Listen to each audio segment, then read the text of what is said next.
Where's the gameplay? Right. Dude, I'm waiting for my freaking analysts, man. They're running late. Their day rate's gonna get cut in half.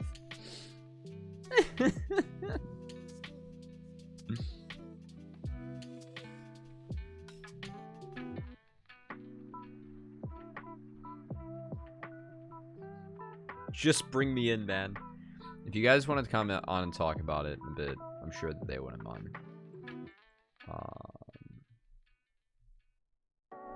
Yeah.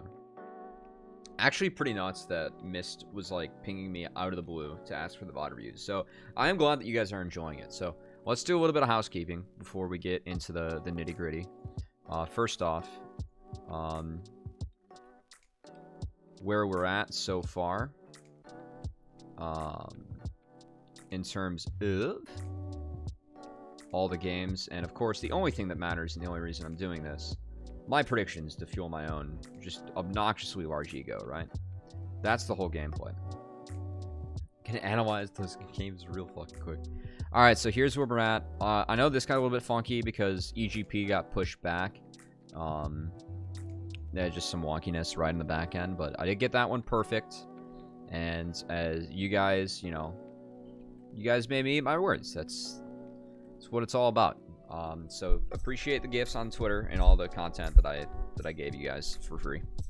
Shout out to Barrage for saving our series. Yeah, glad all worked out well in the end, right? So yeah, we got player of the day to decide on the day. But so far predictions, I'd say that this was the only result where I was like, whoa, like I was not expecting that, right? Like I thought this series would be close. I was a little bit surprised with how dominant EG looked. Surprised 100 Thieves dropped a game. Wasn't surprised about these. Not surprised about this. Very surprised about that. So congrats, Barrage. Exceeding expectations. We're gonna have to get into game one here real soon. But I'm gonna see if I can wait for my analysts a little bit longer before we do. We'll get a nice ad. You can tell this is, I run a very professional stream here. Dude, Rafa?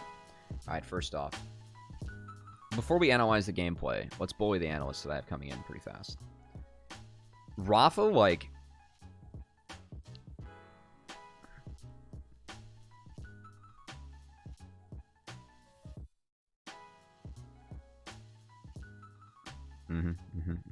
yeah, so that thing there, I forget like what meeting we were in or like what Rafa saw, but Rafa, like, for whatever reason this season just decided to be like, guys, I'm just gonna be amateurs like daddy drip lord, and just pulls out the drip now every broadcast. Like he was like very like clean, polished, you know, like suits, ties, like all that, like last scouting grounds, and now he's just like, yo, I'm dripping. And then Smacks over here, first off, he's blending into his bed again, which is, I mean, Smacks, yeah, that's we know you have a wife, that's fine, but he's going for the magical look now, guys. Look at this bowling shirt he's got on. Like, you guys make fun of me for being a boomer. He's got the boomer bowling shirt on, for sure. The real boomer. I mean, I feel like that's like, you know, the real boomer look, but they look good. Oh yeah, they had the vamp for a long ass time. I remember seeing that. God, I'm already sweating here. God bless.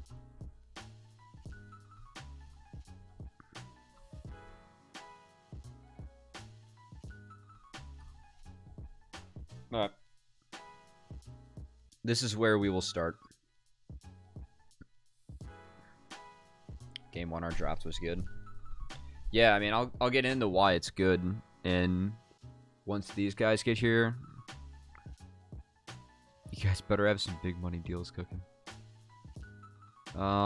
They said almost done like 7 minutes ago. The ego Samiro.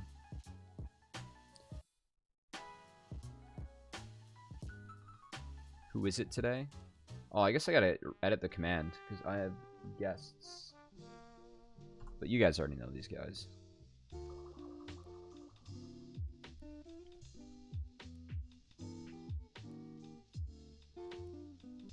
What's up with the 57? The hell?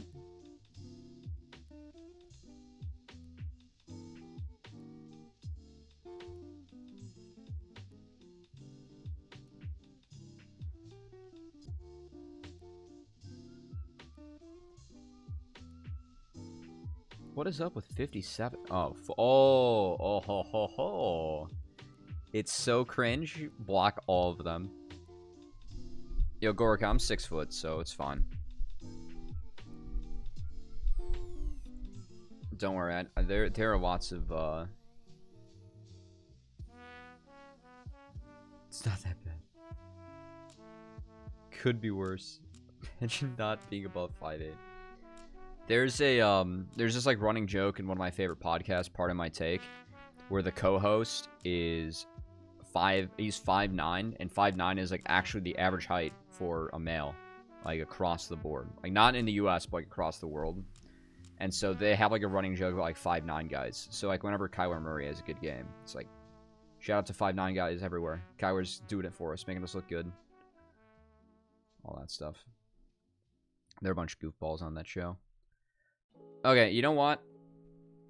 I'm just going to get into this without them. This is just draft. And, I mean, if they got the big money deals cooking, then that's fine. My people will talk with their people, and their rate's going to get cut for this, but, you know, it's whatever.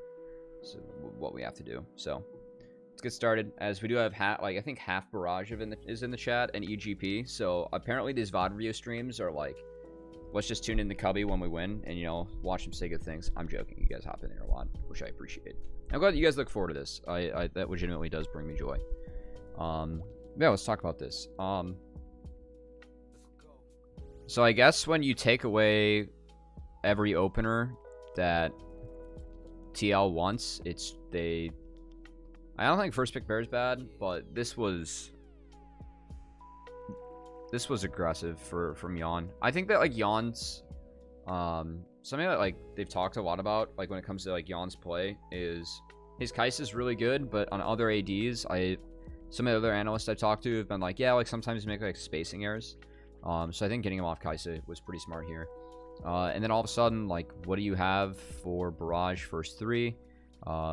Pretty controlled comp coming out. Gonna force QSSs, and that gets you behind on the Jinx item curve too. So at 1.5, 2 items, you're gonna feel really good if they get QSS. Victor, I think that this is more of it peels better from Volibear, I'm gonna guess.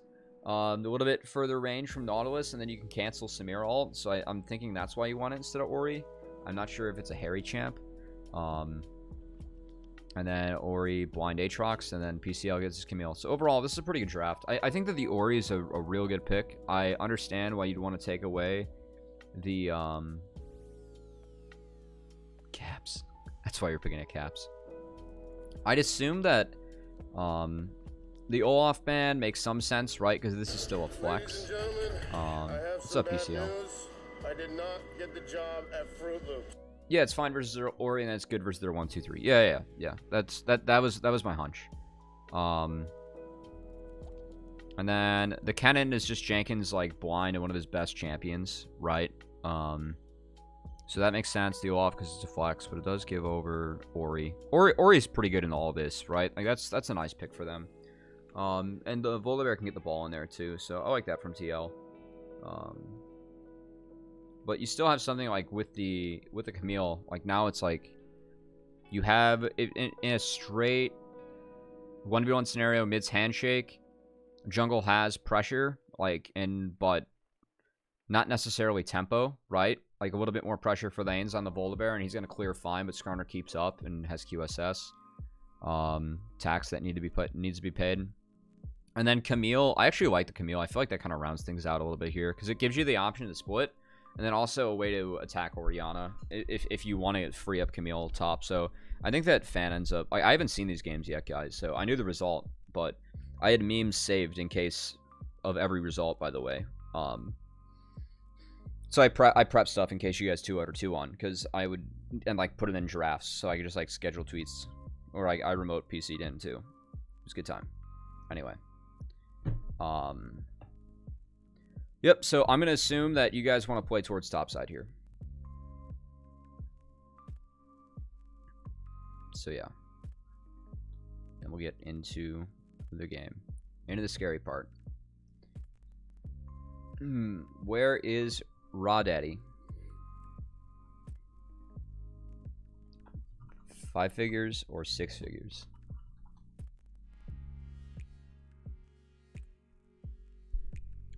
We're gonna give him a small chance here, guys. I've been eyeballing this Discord I'm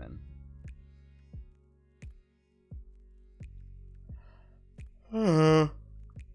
Oh.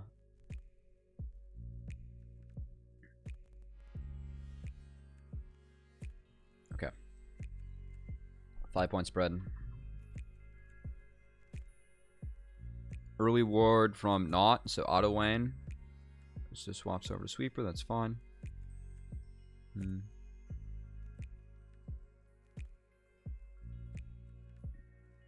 know, it feels like a little bit weird for TL's comp because like, you don't have a strong side to play you, but I feel like Yon's so good at Ezreal. Like, I think that you can just Ezreal there now. Okay, fans pathing towards bot. So the thing about Jinx, like, you have so much wave control. Like, I think that the priority should probably be to get gold on Camille and free her up, but like pathing towards your Jinx lane, like she has so much control over the wave that it pretty much guarantees the fact that like you can get that scuttle down there. I think that's why we're seeing a lot of Jinx. Personally, I'm not as high on Jinx as a lot of other players are. I think that it's really difficult to execute actually. But if your bot lane, like bot lane can pull it off, you can pull it off, right?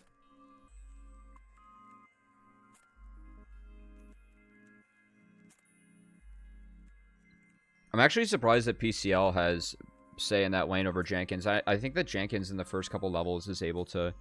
I know PCL's in here, but I'm pretty sure that Aatrox, like, if you play the level 1 right, like, you can get yourself off to a pretty good start. Oh my god, that's actually tragic for Armeo. So he gets double crabs, because bot was shoved in and he went to the wrong... He didn't go to the wrong crab, but that was the one that was contested. So now Fan's gonna have a little bit of tempo, because he can get to his second camp before... Armeo can.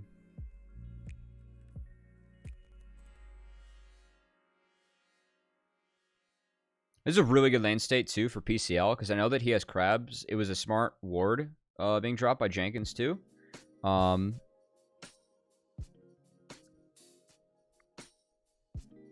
Yeah. It's a good ward by Jenkins, though, to set this up. Because PCL has this wave in a really good spot. Because, once again, we want to try and free him up.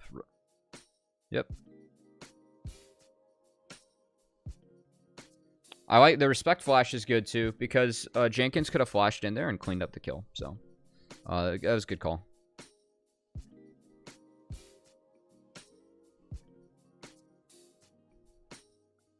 Uh-oh. That juke.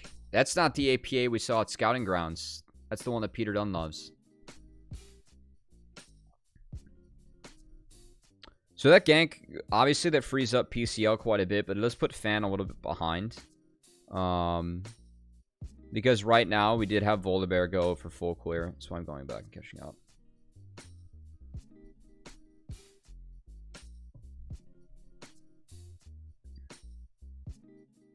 Wrapping up.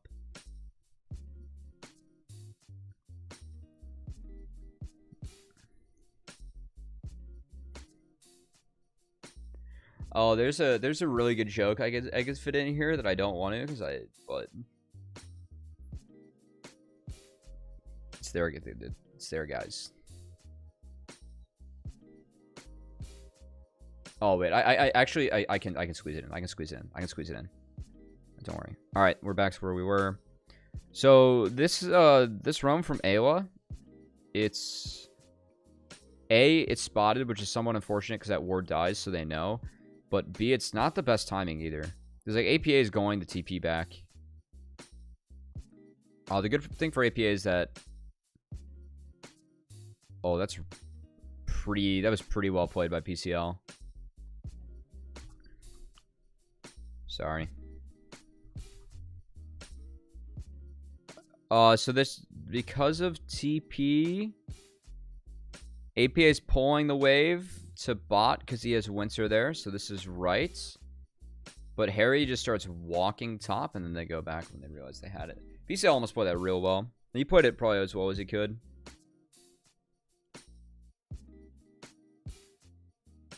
So, nice play. The wave was bouncing. That was a good timer coming out from Armeo.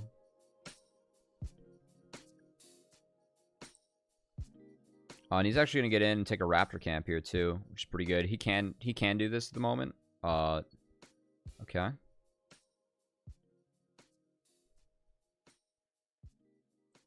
So APA has double control ward here, so I think that he's just trading heavily because he knows that he has TP advantages, like the part of, well, his TP timer's less. There's no TP for Harry. And then he has 2 control wards on this side. Oh, that hook from Winter's really nice. Wait.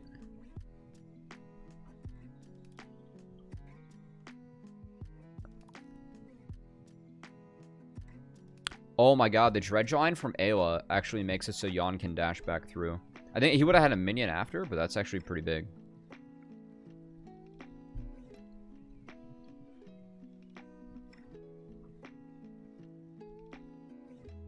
Yeah, I think that he, well, Gorka was trying to chain it with the Flay, because that, like, is where the setup time is.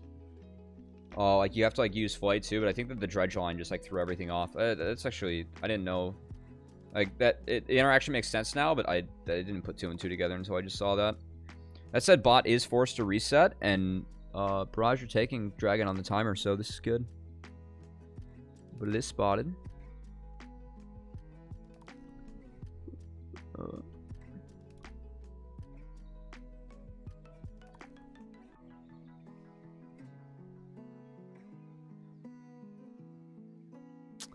The ward they snuck in the back of the pit, you guys weren't able to get away with it. Is a control ward. Yeah, I think once that is, like, there's nothing else to do on this side of the map, so I'm, like, it's that, like, fan starts it, but the fact that, like, he gets back and just, like, recalls is the best recovery you can have. Because, like, at that point, like, that's the only thing, like, you can do, right? It's, like, at this point, you want to seed it. The last thing you want to do is just give a Samira a fight.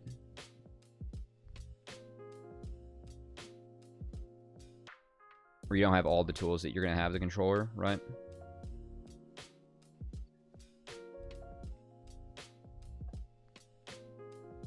We just set up on top side.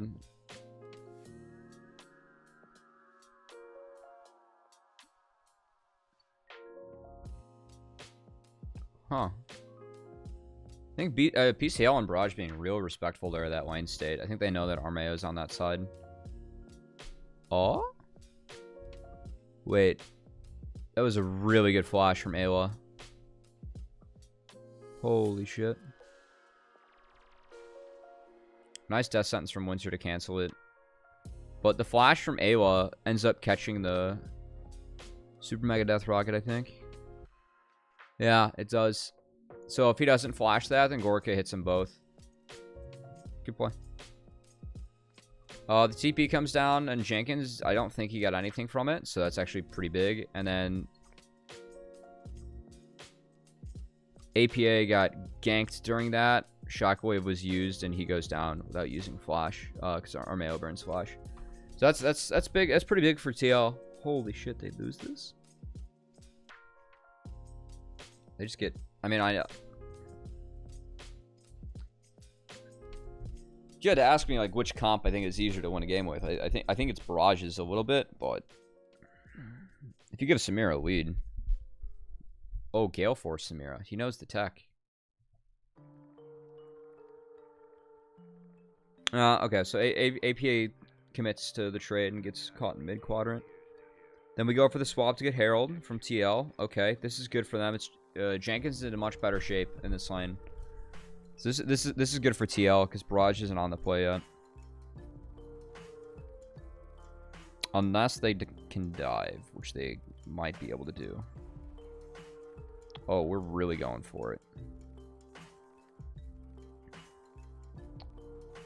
Alright, so PCL's not going to get anything on that top side, so he just commits, like, he's going to get dove as well, so he just commits to getting something positive. So they blow the TP, but they do get something from it, so. It's a full flip, but TL still trades up with this, because they actually get all the bot camps, too. Which I don't think that Barrage got access to. Yep. You can see the Krugs and the red are up. Nothing, all the other stuff isn't.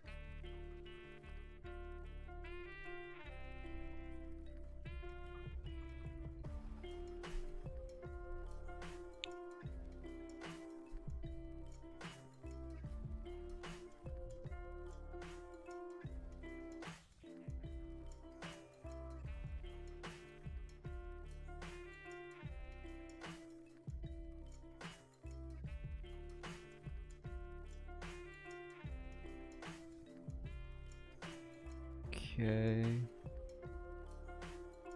So the good thing for Barrage is that Dragon spawning in less than a minute, and all the wards from that bot side play are still left over. They're being cleared out right now. Good for Mela.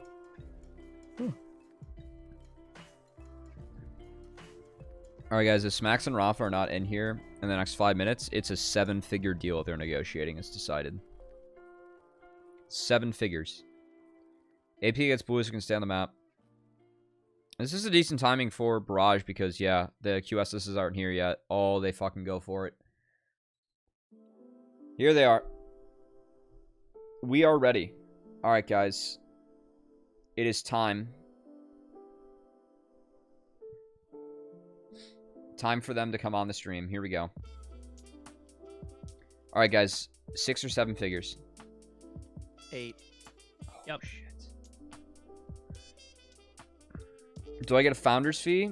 Or do I get a piece of the pie? Or is this, are you guys too cool for me now? No. Yeah, Okay. you are more than welcome to, we are more than welcome to introduce you to the, next, generation, the next, caster prodigy. Uh-huh. Okay. I like it. Hi, chat. It's me. Hello, Cubby's Den. Hello, chat. All right, the guests have arrived. What did I say that your like Twitter following should be? I forget. I don't know. They're called the Bear Den technically. Yeah, but I had a better name for it, and I'm forgetting. Yeah, just now. it was like Cubby's Den. Oh, or... it was the hibernation. That's what it was. The hibernation. That's yeah! right. Dude, you gotta admit the hibernation is way better. It's a cute play on words, but I don't want my fans to be sleeping at all times. Okay. But Seems I don't understandable. know. I'll how save can... that for my next bear-themed God, caster chat, friend. Can you not tell me that Cubby has such a smooth and alluring deep voice that you could just be... You gotta buy into it. You could relax and vibe. You could all throughout the do night. some ASMR golf streams at 1 a.m. Oh, ASMR golf casting streams, Pog. Holy man. shit! You guys are something else. Good start. Good start. Anyway, Good start. how are you? Not bad. We are just. You want some ASMR? I've got some for you. Ready? Well, I had the chill beats going, but we're paused now trying to. Oh, is that a Red Bull, Smacks? No, of course not. All right. All right, guys. Any sponsors are listening? Yes, that was a Red Bull. We have our guests, the actual casters on this event. And so you guys Yeah, can. we're just gonna recast it. Yeah, you guys can. That's actually what we're doing. It's the future of co-streaming, the post co-stream with the same casters. More ASMR. Wow. This one is a Red Bull. We're staying This one is a Red Bull. Okay, so we are here in the game. Do you guys remember where this is in the game? I'm sharing my screen, so you should be able to see. It is 480p for me right now. Yeah, we're gonna keep it like that, or else I drop Gotcha. frames on stream. All right. Monka Yeah, that's W. fine. You guys are. I will squint. You get the short end of the stick. You also have the stream up though, which still not a great end of the stick, but it's better. It's all right. I can. I Squint. like sticks. I did too. Yeah. Okay, so did you go over APA's freezes in mid lane already? Nope. Well, it looks like it already happened. But something that I thought was really interesting in this game was that APA had some like times where he was trying to freeze the wave on Harry, but then he didn't quite get it 100% right, and then he gave Harry an option to just ult the wave and then take a reset for free, and then he just teleports back, and then APA is just stuck there under turret with like 2 waves. Do you remember what I'm talking about? I do. Was it before or after those solo bolo kill? Well, it wasn't a solo bolo. Armeo flash, but yeah. At this point, it already happened. Okay. We won't go back then. Yeah, it's fine. Yeah. but I just wanted to say that Harry's playing the wave really well, and he's punishing APA's mistakes. Yep. Yep. Which I think is really good. He had Harry jungle played help. this game super well. Yeah, he had jungle help from Armeo. The one time like APA like sent him up to trade, and he got punished for that, like going down like for the kill. So far, like the only thing like that's been going on is, well, I guess we can like go back to like this like last play. Like Barrage, they got 2v2'd bot, and there was a TP from Jenkins, and then they picked up Jenkins early with a nice gank from Fan at the right timer, and then mid APA went down to a good play from Armeo. And then we're at the Dragon setup where Barrage has all the wards that are left over from their play bot because it was split map, and then we go back into this. And then they make their first like real proactive play of the game, which is very good. Yeah, it was a really good commit coming out from Barrage. I think they went for a top gank before this. Yeah, they did. They got a kill. Yeah. But it's first nice. proactive play since then. Yeah. It was at this point in the cast where I was like, Fnatic and Winter. They did this on Nocturne Rel earlier too. They're pretty good at syncing up their champions. This combo is so dirty. Yeah. I love it. It's really good too. They layer their CC well, so Yan can't flash away. This is the ultimate kidnapping strat. Can't say that on the right. It's exactly what Rod. Oh my god! Save that for the Tyler 1 stream. There was a moment on the cast for Cloud9 today where I was about to say something that was like, pretty not good to say, especially with Easter tomorrow. So I didn't, but then I DM'd it to Mark. Oh yeah. Oh god.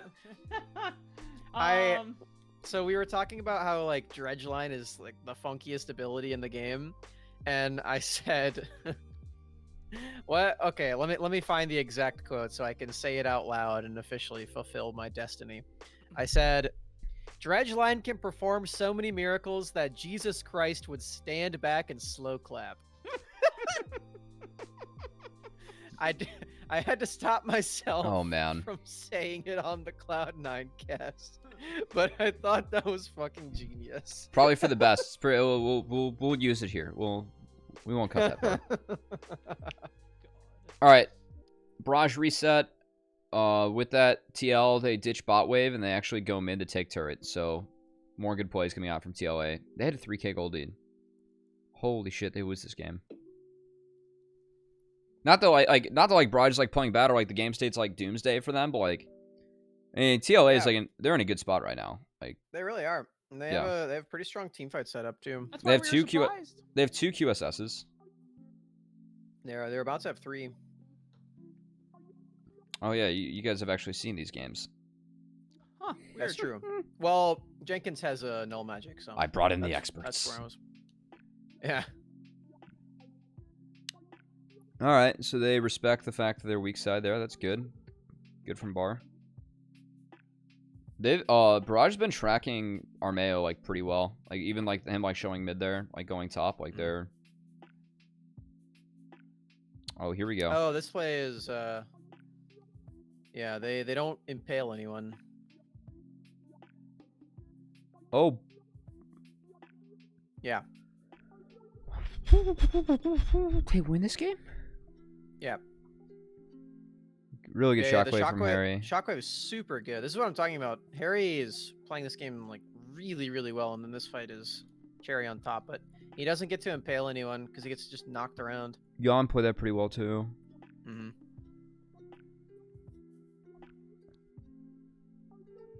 Yeah, okay. So they don't find a pick on anyone. They're TPing bot. Yeah. Well, Yeah, at least on the only bright good thing side. is that Gorka got turret. I mean, trading 4 lives for Gorka getting solo gold and XP is worth it. Plus turret. Straight facts. It was only 3 lives, Cubby, okay? Yeah, Winter didn't die. I really like what TL did in the top side too. They set up all the exit wards, and then Winter was Oh on yeah, flat. this is wait. pretty funny. Oh wait, Yeah, this is where the disaster starts. Okay, at this point was kind of weird for Harry. Like, damn, we're I think I remember talking to Winter about this briefly. He's like, yeah, this fucking Oriana ulted just me randomly. ulted me randomly. I'm like, okay. Yeah. And Well, then I Harry mean, it's Harry doesn't 15. QSS until second tug. It's 15 seconds before. Well, he was waiting for I think the chomps to QSS. Yeah, so he QSS the chomps. If he QSS immediately, maybe. But I mean, like, he has to commit to that kill. I just, yeah, he didn't need the flash there, honestly. Like, once he gets hooked, like, he's dead. Because Gorka's there. I think if he saves flash, it's fine.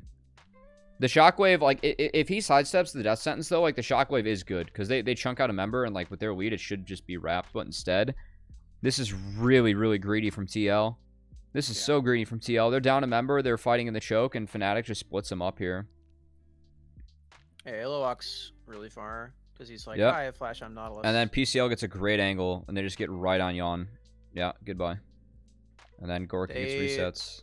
They take an entire fight where, like, Shockwave hits Thresh, there isn't a depth charge, Jan can't deal damage, and Jenkins is really late, so... But yeah, I mean, this is also, like, Barrage... Oh my god. Well, the Oriana play is not really Barrage, like, punishing it, it's mostly just reactive, but Fnatic's Impale there is really good. No, this is... I mean, it's good, but, like, this is... If you're TL and it's a 4v4 on the map and you're down a mid laner, this is really sloppy play from them. Because... Hold on. This hook is a little... Yeah, because, I think like... that hook is where it all Well, falls apart. look at the wards that are left over. There's a control ward that gets cleared out here. They have a red brush ward that they have behind the PCL ends up TPing to. And they have 2 control wards. So TL's playing this too fast. What they should do is they should clear out this wave and the next one, and then just have Harry TP back. He'll have Shockwave up. Like, just take 5. Take it as 5. Yeah, they just need to wait. And then they face check the Skarner with a member that doesn't have QSS. Yep. They're skipping steps here. They have 2 plants. They have a control ward. This is I'm not used to seeing this out of TL. This is very greedy.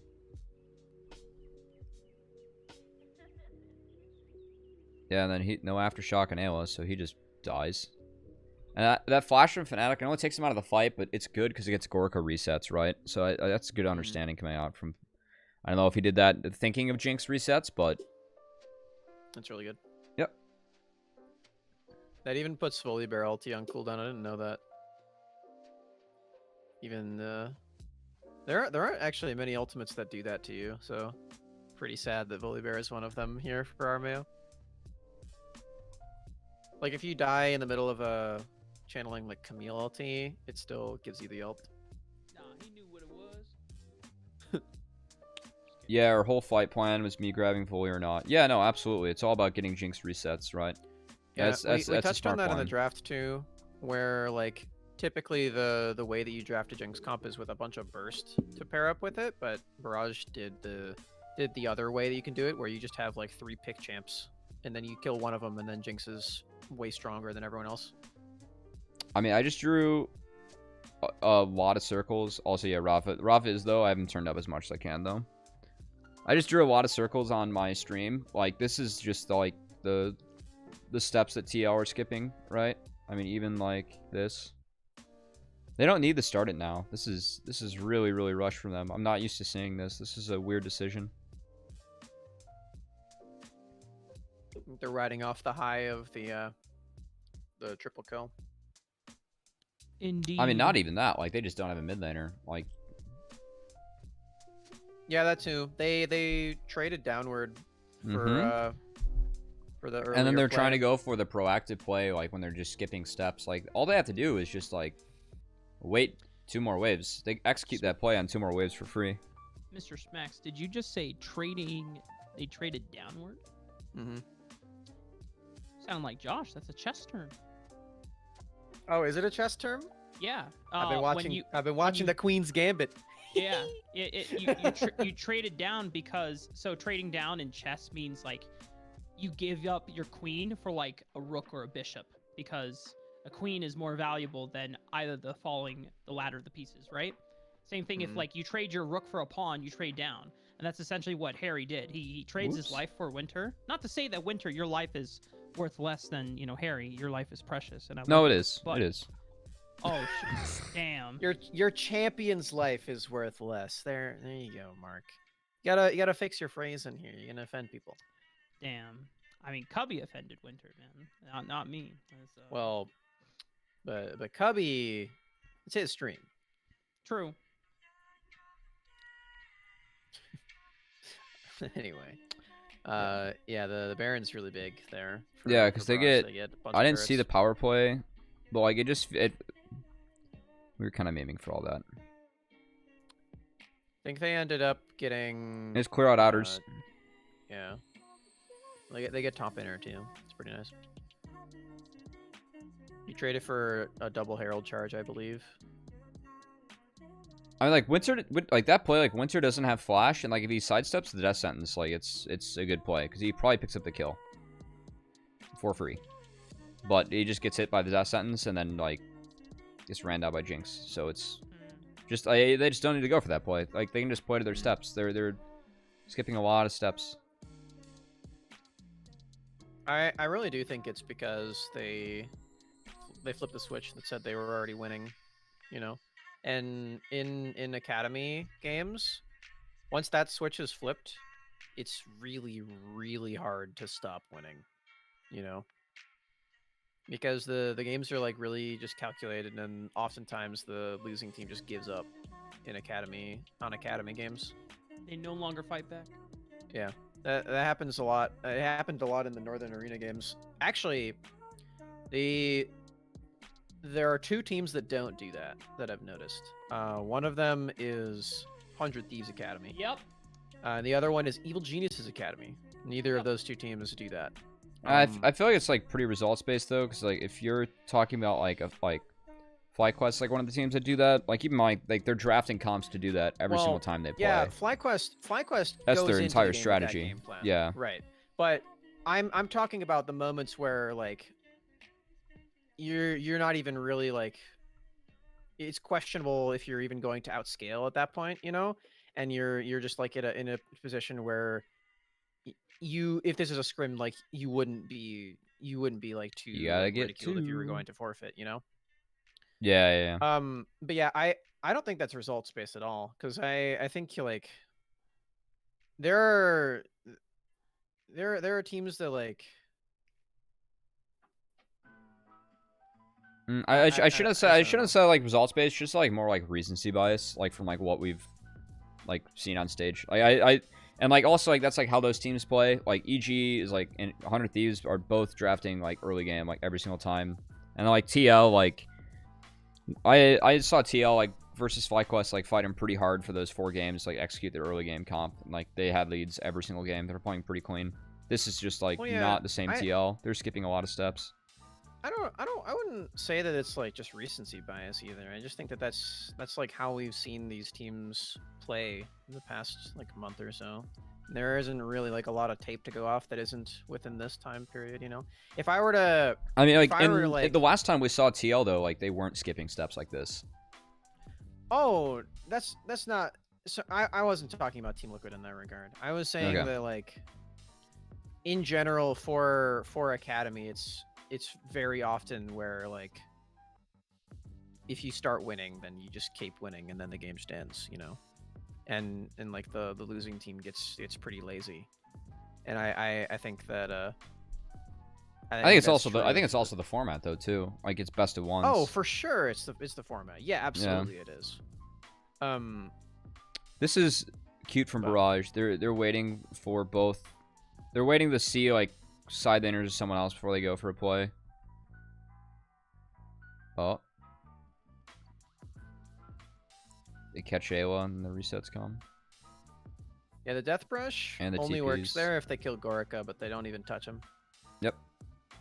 Well, like, also, like, at this point, like, since they lost their lead, like, they don't deal with Gorica that well.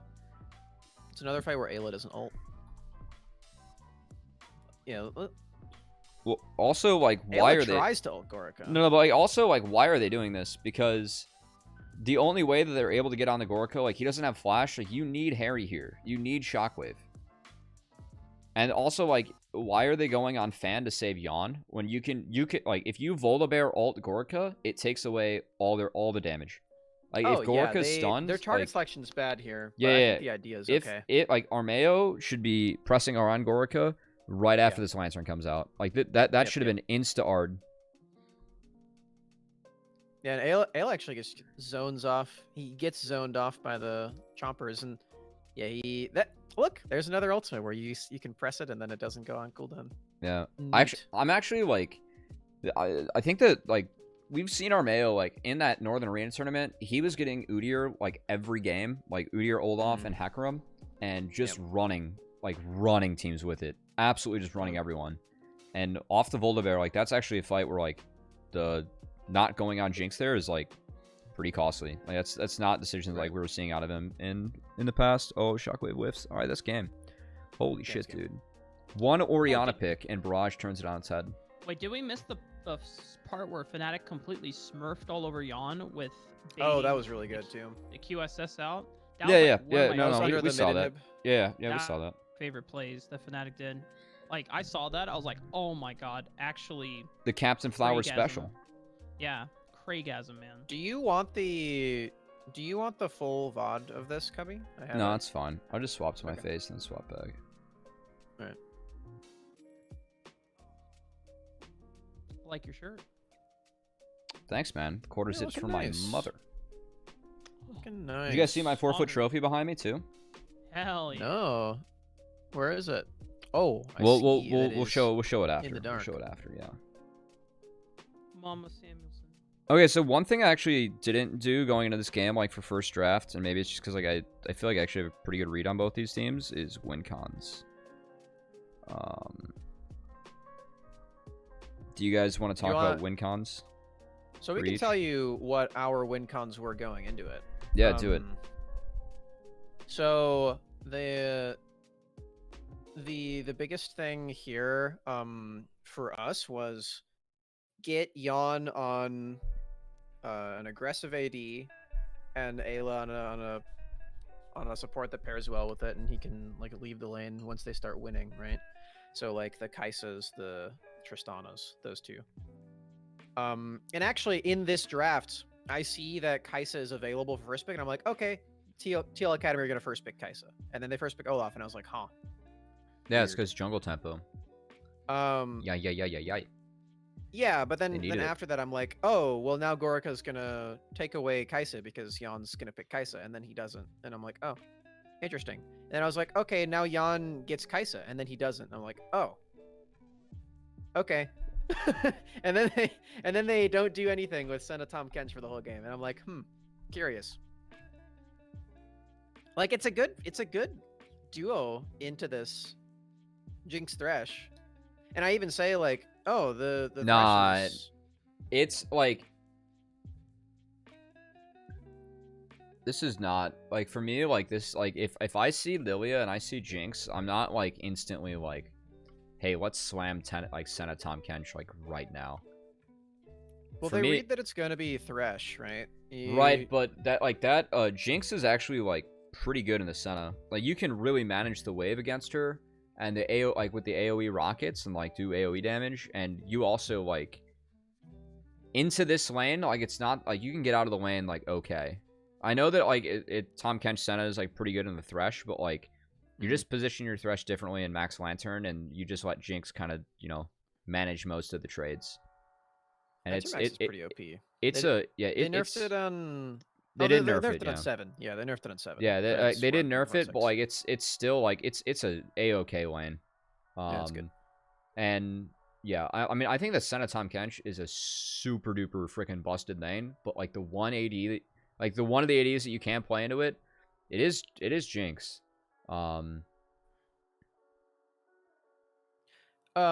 Yeah, I think that's fair. I still thought that this pair was, like, a fine pick because they did read that Winter was going to play Thresh, but I think the Jinx one is fair. Lilia's, like, so good in the Senna Kench, though. Oh, too. I know.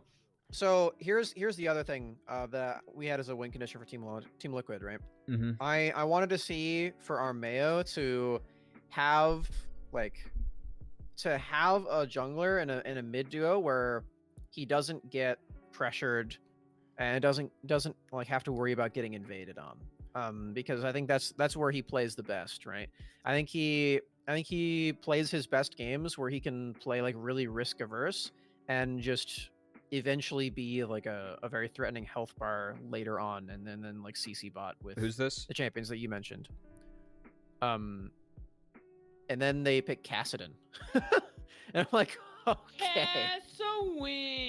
Gas a win. And then all of that falls apart. And I didn't want to like flame them because okay, so here's what went on in my head, and after this draft, I was like, okay, I really don't like the Cassidon here, and if Barrage punish it, then it's gonna look like ass. But if I sit here and I say this Cassidon pick sucks, people are gonna be like, it's into double AP, and then later it's gonna scale and then win them the game, and they're just gonna clip me and be like, this caster fucking sucks. So I was like, I don't want to do that. Yeah, but like, But I was right.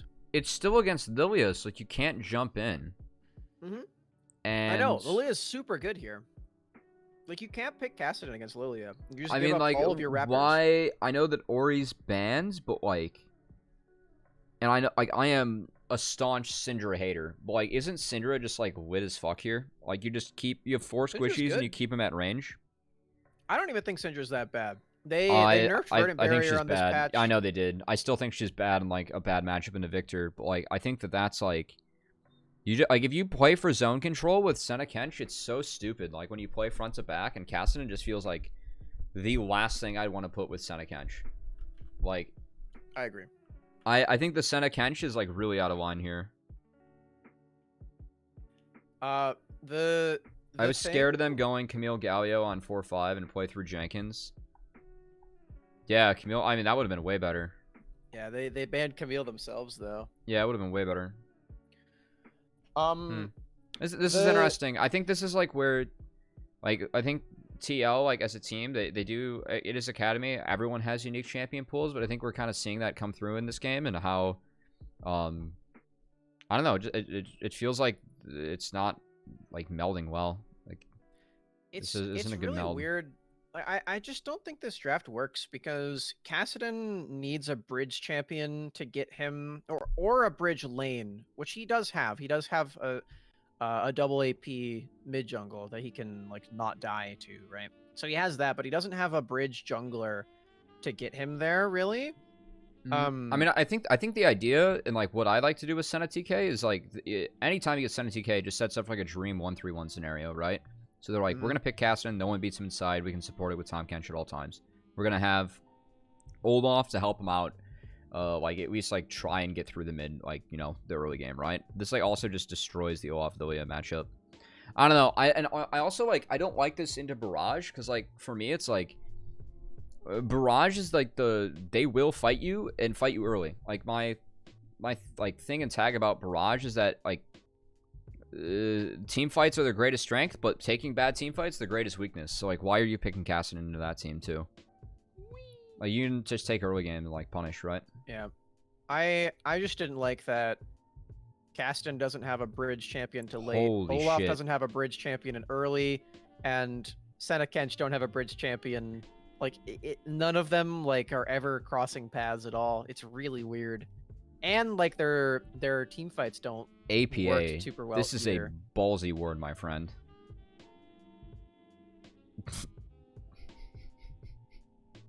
That was a really ballsy word. Okay. Ooh, quality Yeah. change. This draft just like made me really sad, but I don't know. I think it Start spotted. It's Raptor v Raptor. Does Fnatic go for Oh, Wolves yeah. next? So this was really cool. I really liked Armeo's start. Avoids the Lilia double Raptor start. I thought this was really nice from Armeo. It's a really good. They're both beginning. going Raptors Krugs. Hooray! It's really good. I've been talking about this path ever since I saw it in comp for the first time. It's so good. It's a very good start. It's a very good start specifically against Lilia too. So I think Armeo just reacted really well to this. I think Armeo had a really good series actually. Despite that last game didn't look great. The last fight, your criticism is 100% valid. The Volibear final fight wasn't like mechanically played well, but I think he played the series really smart. Like I don't think Team Liquid I don't think Team Liquid like played exceptionally poorly in this series. Oh my god, PCL just woo. This is really greedy from Barrage bot lane because like they just went for a play on their blue buff, right?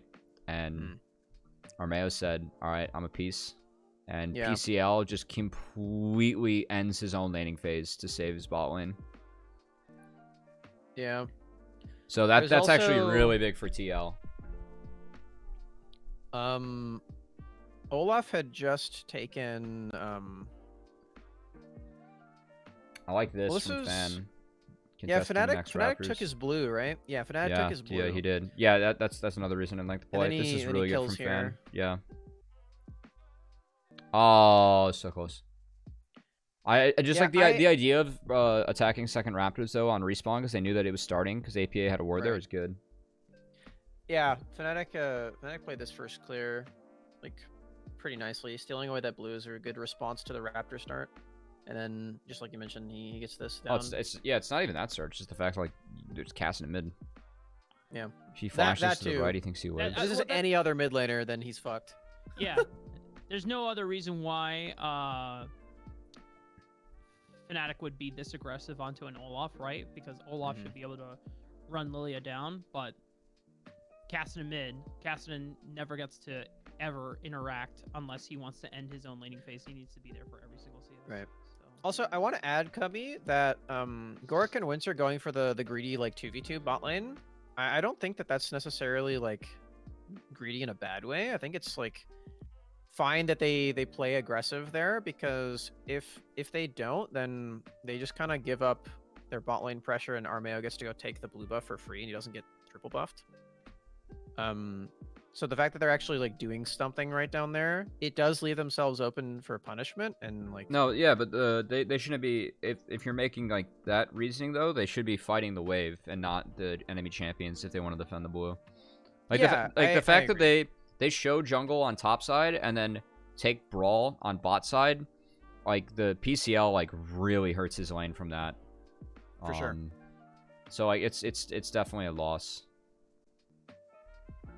It definitely is a loss. I think they could have done something else, but I appreciate that they did something aggressive at that time. I think it is a good like team play in the long run, because right now the game plan is just like Fnatic runs around the map and makes Olaf sad so that Cassidy can't play, right? This is a bad play though. Oh yeah. Hey, Fnatic and PCL, what was the idea here? I remember, like, I think once you see this ward, you stop.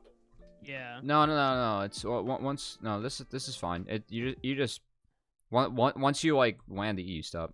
That's once you get the ult. But no, they take it. Fnatic's level 6. They can't sleep him.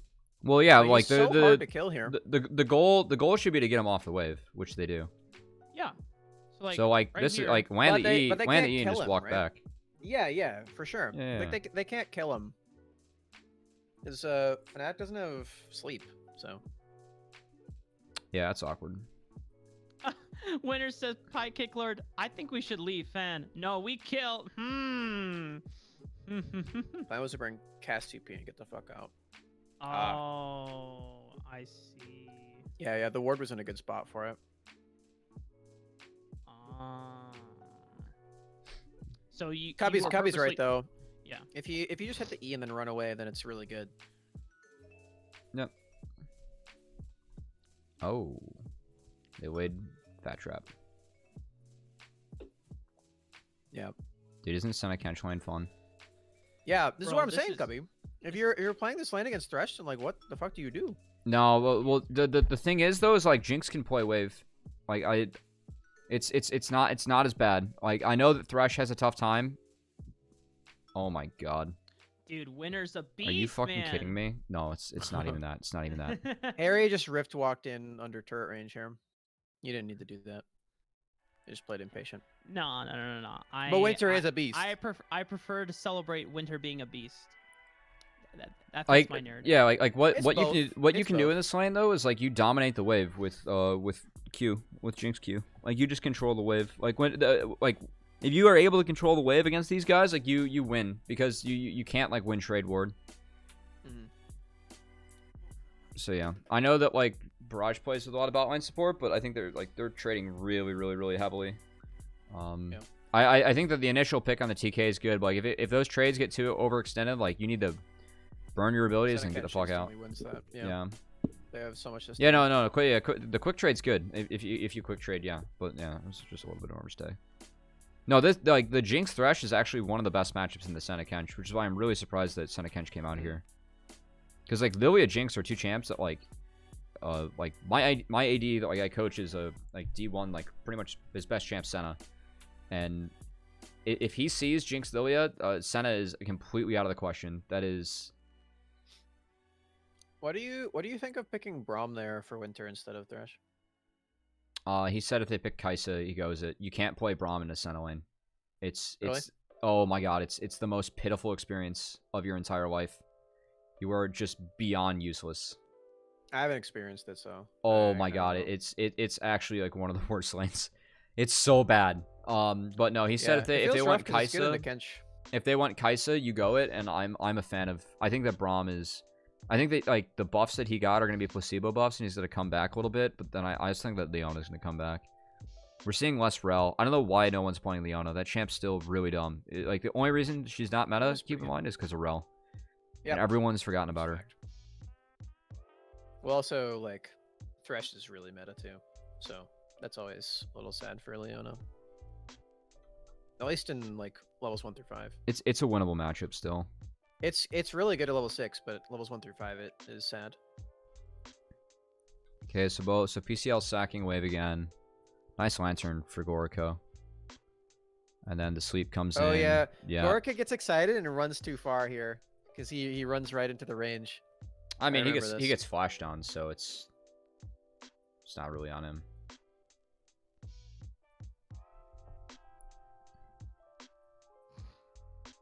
All right, well that's the sleep there from Fan's big, and he didn't have to burn flash for that, which is even bigger.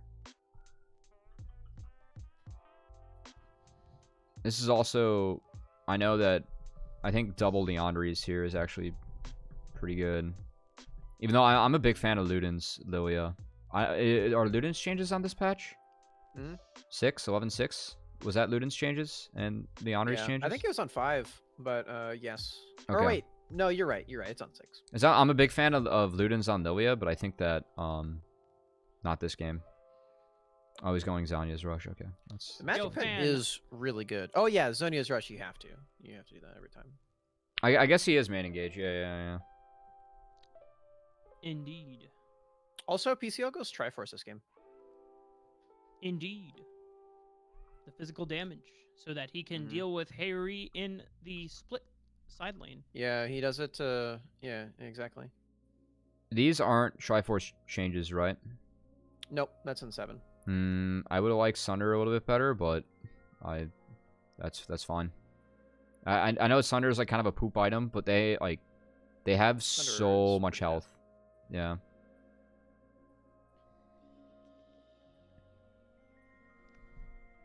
Now let him live his best life. That pie cake lord. So Smash. something that I would have wanted to see at this point, honestly, is I think that TL needs to make a play. They needed to make a play on the Herald to try and break open a lane to just send Cassin and like get him out of this fucking mid lane. I know that like the champion's fine here, but like at this point of the game, but I want to like I would have liked to see them like use that not to just like get play cold on the Cassin, like take a structure in the side lane, and then like actually throw Cassin like in the weak side lane and put Senna Kench mid, because that's when your comp really starts to hit its stride. You want Senna Kench mid. Because then, like, both side lanes, you can just support them with Kench. Like, whichever side Kench hovers, you have to 11, respect it. The 11, like, doesn't even, like... Yeah, like, it matters, but, like, not that much. Like, you just want to get them in that side. Like, in a spot where, like, they can support the sides, right? It matters if the opposing, like, mid champion has lots of wave clear, and I think Jinx has enough to where you really do need the 11. Because if you well, don't then have 11, if I throw a mid, like, he can't leave Senna, and like you get more XP mid because you have access to 2 camps. So that would fast track him to 11 too. Yeah. But I'm just saying, like, it does take a while for that to really come online in a game like this. If you're playing against, like, I don't know, what like Ezreal, if the enemy AD doesn't have that much wave clear, then This is what I like about Barrage.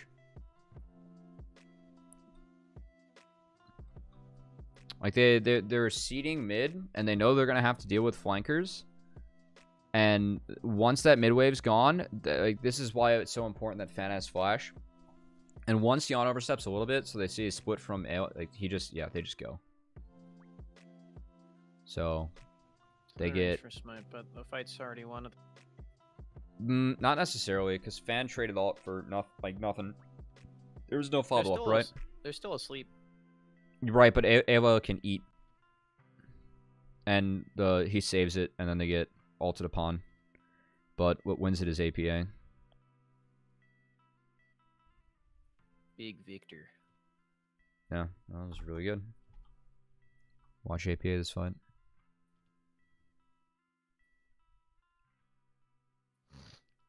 This is just good target selection. Like, the chain and the Aatrox is so good. Mm. And then I know that Fan goes down for his sins. But, like, watch Gorka and APA work together. And that's really good cleanup by PCL too. It's really good play. Fan, I think the only thing you could have really done good play. better is stay in range of the dragon so you can smite it. I think that's the only thing that you could have done better, because the initial play is really good. No, I mean, like, it's not executed upon, but, like, this is the right idea, right? Like with fan types in chat, but then 100% the right idea and the right thing to do in this situation. yeah, this is really good. But then he walks up instead of going back toward the team and staying in range of. Oh dragon. yeah. That's Okay. what I'm talking Yeah. about. That's a good note. It's a good note.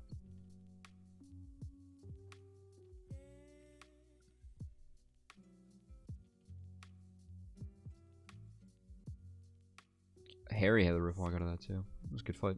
It was a good fight. He flashed too. Yeah, Cassin's still not useful at this point of the game. Yep. Dude, Ori would have been so good this game, or Syndra. I know it was banned, but like Syndra, it's fine. Worth noting that it's a really big fucking deal. Jenkins didn't have his mythic in that fight. And if he has like the Gore Drinker, then might be really difficult to kill him. Yeah, PCL didn't have Triforce either, though. I don't think. I don't think so either. But in like 5v5, Triforce is a much smaller wake up. This is good play from APA.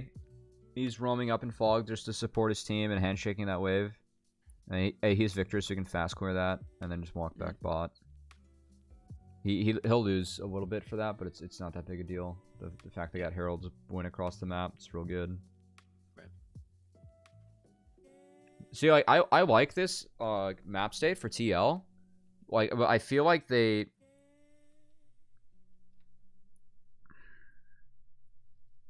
You need to put Cassin in. This feels like this is like gonna feel like a little bit weird, right? But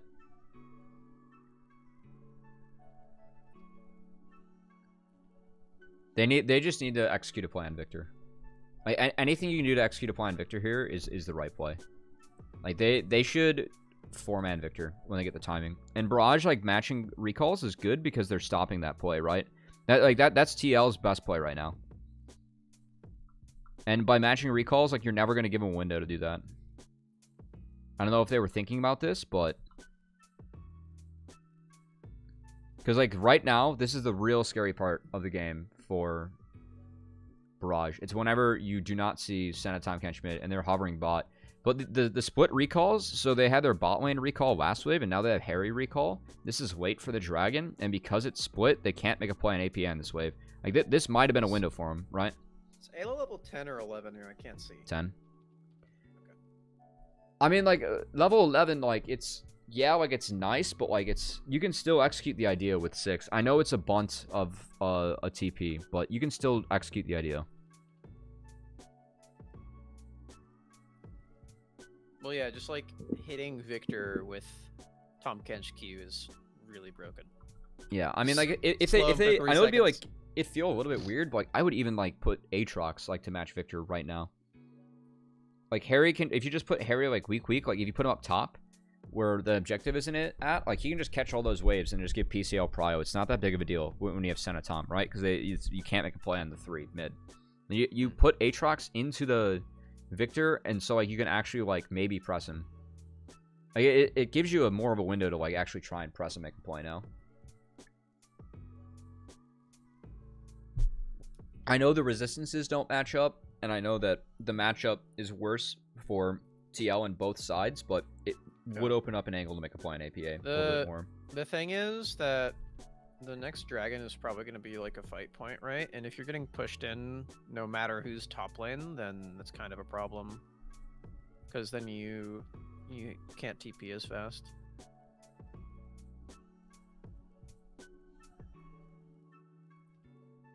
Yeah, That's like the only problem. I'd be like more worried about like split recalls.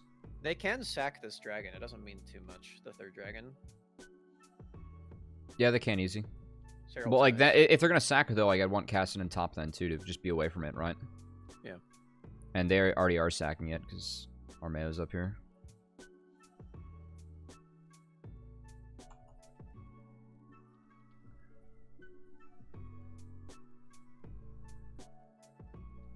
Yeah, if Cassidon is here, it makes way more sense.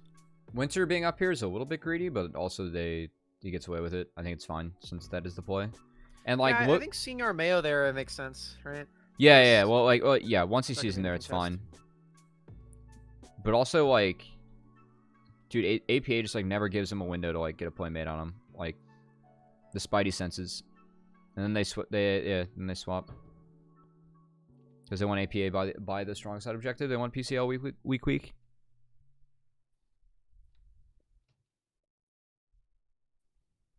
I was gonna comment on it on the cast, but I thought it was just like a funny point. But Fan like eats half of that wave there, and I thought it was funny. I was like, Fan found some. This is the Fan burglar. He found the Scooby snacks.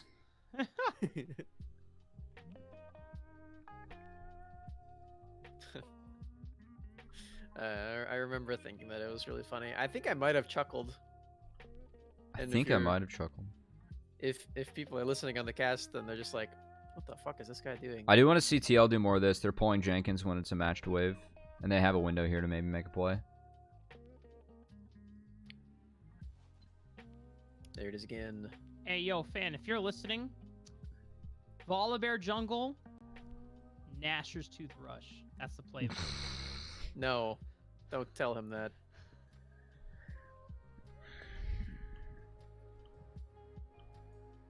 So good, man. Yo, by the way, here, wait, watch Winter up there. Hold on, check this out. You ready? You ready for Winter and the interaction with Harry?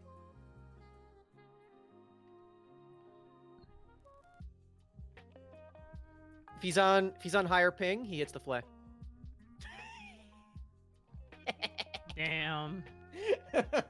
Damn. How does TL?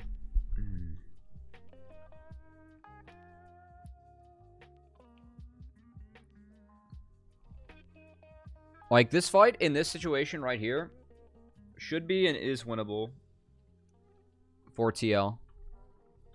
Like, watch Jenkins. Like, he gets a 4-man Gore Drinker. I know that Yawn's on the backside and doesn't have anything. It's a really... The flank from PCL is what wins the fight. TL is just... Yeah, it absolutely is. But And TL then is just Harry- spending so much time, like, walking in between the two fights. Yeah, no, You it's see this? because Harry and Jenkins aren't synced up.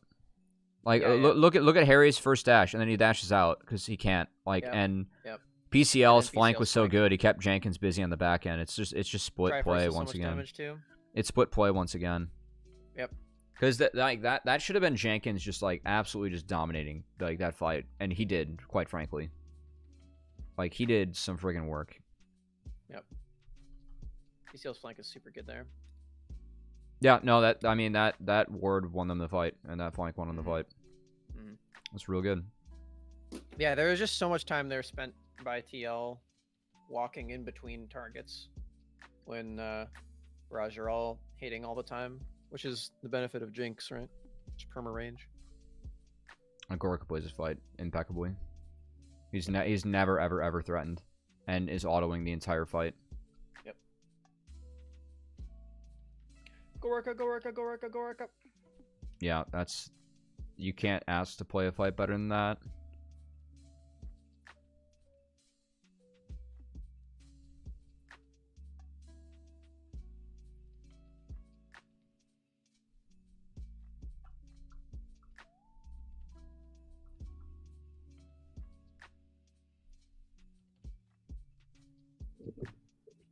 APA has an ego book.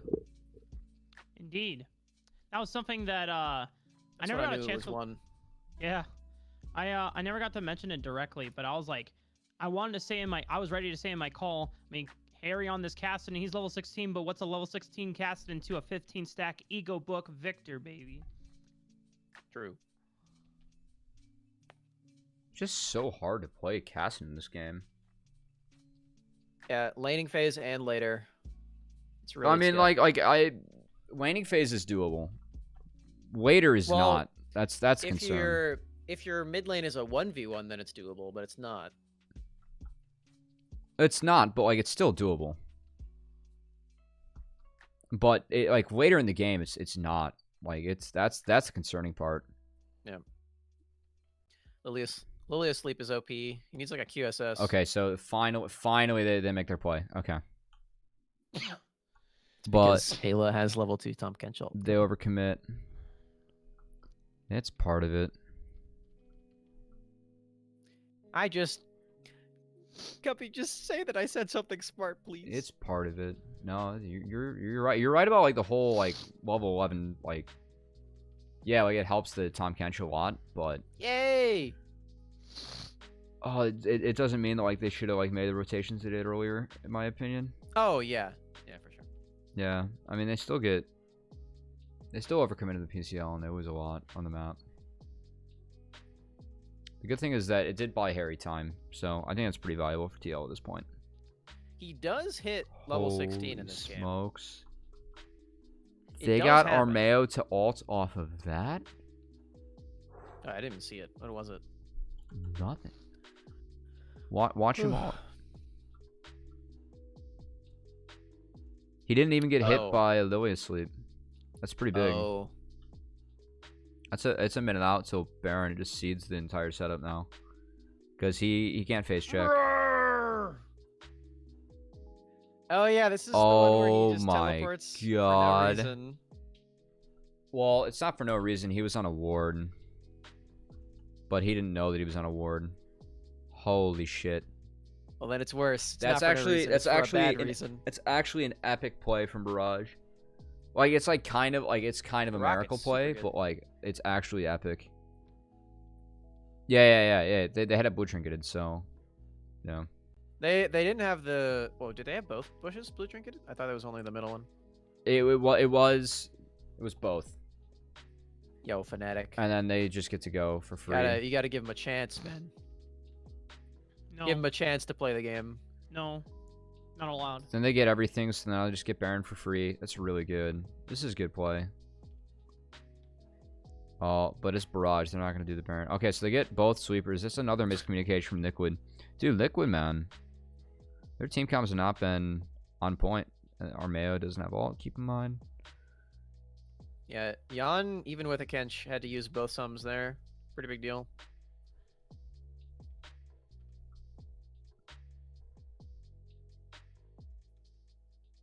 Reset for tempo on drag. Yeah, no, yeah. Baron's risky. You guys could have tried it because you have Jinx Victor, but no, you're right. Oh my god. By the way, it's like way cheaper to do this for Gorika's build, but there aren't any better items in the game than third item IE for marksman. That item is so disgusting for damage. Dude, wanted to look point at that out. Harry, man. APA can't do flashing into anything. this fight and dropping all of the dropping the ulti is so big. Like, why his target I selection think- is Fnatic Winter. Like, he needs to be up. Like, the flanks are warded by Barrage. I think in this fight APA does like 6k damage.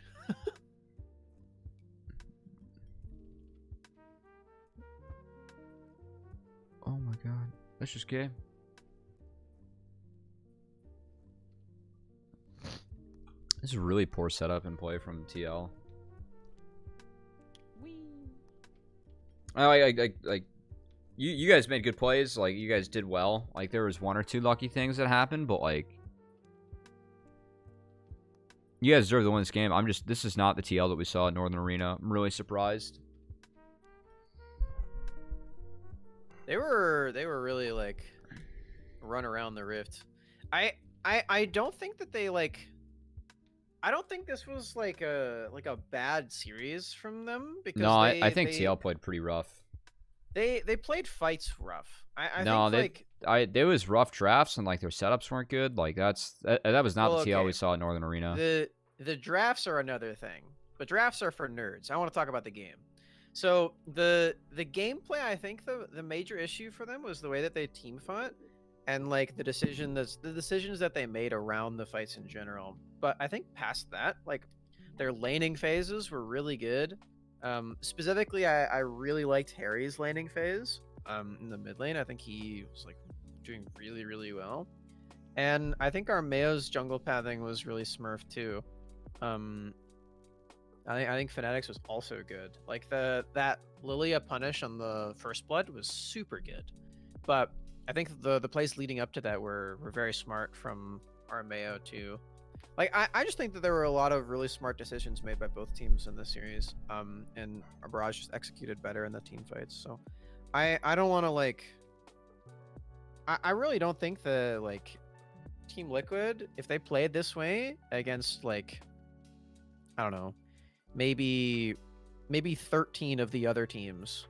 Like I think there are like 2 teams that punish them and make them lose this series. Oh, I think Barrage is one of them. I think if they play like that, I think they lose against half the teams in the tournament. That was a really poor look from them. Like, the Northern Arena TL, like when they were getting their like Udi or Alistar, like their setups were perfect. Like, every setup they had against FlyQuest was good, and like FlyQuest is like playing good defense against it too, right? Mm-hmm. But like when you took away the Udyr, all of a sudden, like, game 1, he's not on tempo, and I didn't pay as much attention to the jungle pathing as I probably should have. Honestly, that game was more on the like pick that happened mid and just how. But like, also, like, the TL, like that pick that happened mid game 1. Like, why they're walking into river 4v4 without sweeping out anything, when they can just wait 2 waves and like they get the dragon by default too. Like, and their scaling's fine. Like, that's the kind of stuff I'm talking about. Like, that gets punished by half the teams in the tournament. Like, that's not good play, and not like I thought they were the strongest team in the tournament coming in. I know we haven't seen C9 in a long ass time, but that was really I did not. Their drafts, Here's a step down, 100%. yeah, no, that setup like really concerns me. Like, I game 1 draft's fine. Like, I think both bot lanes are like good, but like out of place like in each comp. But like, yeah, like that stuff concerns me. Like the setup stuff is not what we saw at TL. So I hope that we don't see that out of them moving forward. Because in Northern Arena, they were doing all that shit really well. So I want to see them return to that form, because they're a good team. Yeah. But yeah, I mean, well deserved win to Barrage. I think they're still poised to make top 4 even after that. Like we've seen them play too well to not do that, right? So they're gonna be scary in the lower bracket. But Yeah, exactly. all right. Anyway, game Also, 2. Fan is right. You should listen to Rafa's call in the last fight. I will do that off stream, or else so I don't get audio canceled. Ah, good call. Good call. Yeah, that's Oh, why I would got you everything get audio muted. canceled? Yeah. 'Cause Yeah, it's I an would. It's a official VoD. LCS or Riot like VoD, so it would happen. Oh. Your voice is Riot property. Congrats. Okay. Wait, when you say I'm shocked that you guys won, it's not supposed to be a bad thing. I'm fucking happy for you guys, okay? Let me be passionately surprised in a good way. Is that illegal for me to do? Come on, guys. Yes. All right. All right. IMTA versus EGP. Oh, I mean, I am glad. Like, I thought that like with you guys like running late, I might have to swap series, but you know we didn't do that this time. So, anyway, little meta joke for us in there. Nice. So what were your guys' notes coming to this one with like what you thought of each team? Immortals and EGP. We had a lot more notes on this one, actually. Yeah. No. We thought that there's clear ways that Immortals Academy needed to play in order to win, and we thought that EGP had clear ways that were stylistically very different than how Immortals Academy wanted to play. We wanted to see Joey be put on strong roaming supports and Keith be put on something that is self-sufficient, stuff like Ezreal, or well, not necessarily Ezreal per se, but someone that gets push priority so that you get out of lane early on the level 3, and then you immediately either get Keith to reset and then get Joey to look for a roam to sync up with Potluck. So like Ezreal, Jhin, those champs for Keith, and like Seraphine. Yeah, keep going, Rafa. Yeah, and we felt that Potluck going into this game, if he picked Graves, it was GG because Tomio was going to play champions that exploited the shit out of Graves because it's a bad champion right now. Yeah, we didn't want to see Graves at all. Yeah, thankfully we didn't. He played Lilia instead, but Tomio kind of exposed it game 1 with the Nidalee. Spoilers. All right. Well, what what were like win cons like coming into the series? Though? Like, what does each team need to do to like win? So what was your diagnosis of that? For play IMT, around pretty. Yeah, play around. Yeah, pretty. they needed Pretty to be on exactly Orianna or Syndra, so that he can do things in the game and set up for team fights. We wanted to see Immortals also pack in more burst to their comps because when they don't have burst in their comp, they look super lost. And like Rafa was saying, we wanted to see Keith on an island champ bot lane, and we wanted to see Joey able to roam around, and we wanted to see Potluck not get invaded for like just one camp invades for free early, because that seems to be a pretty big weakness of him. For Evil Genius's Prodigies, all of those are the inverse as well, where we wanted to see them get one camp invades. We wanted to see them punish the Orianna Syndra. We, like in this draft especially, we were like, oh man, this is the game for the Galio. Aspect is going to pick Galio, but they don't. But I think Galio would have been really good here. Because that was a pick that we were really highlighting for them.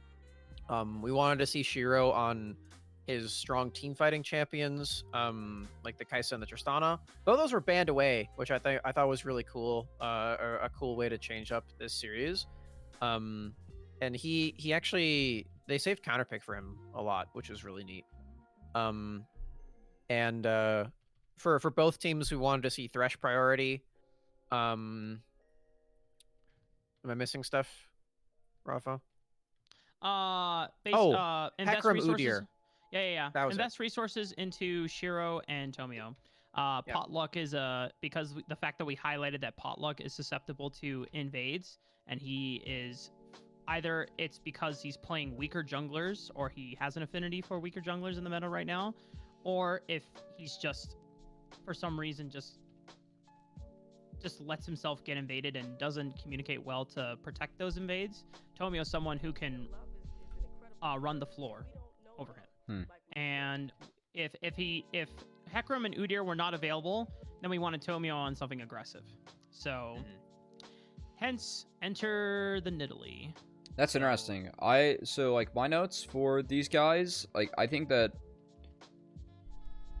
the most success I've seen from IMT was actually at like the very start of the season when they were playing like TLA comps and playing really, really, really fast. Because I think that Pretty is like, he's not a good mid laner in the fact that like he's going to like absolutely just like smoke a lane out 1v1. The guy, like the way that he plays that lane and plays the map though is like, he's really, really good at it. He's really good at enabling people around him.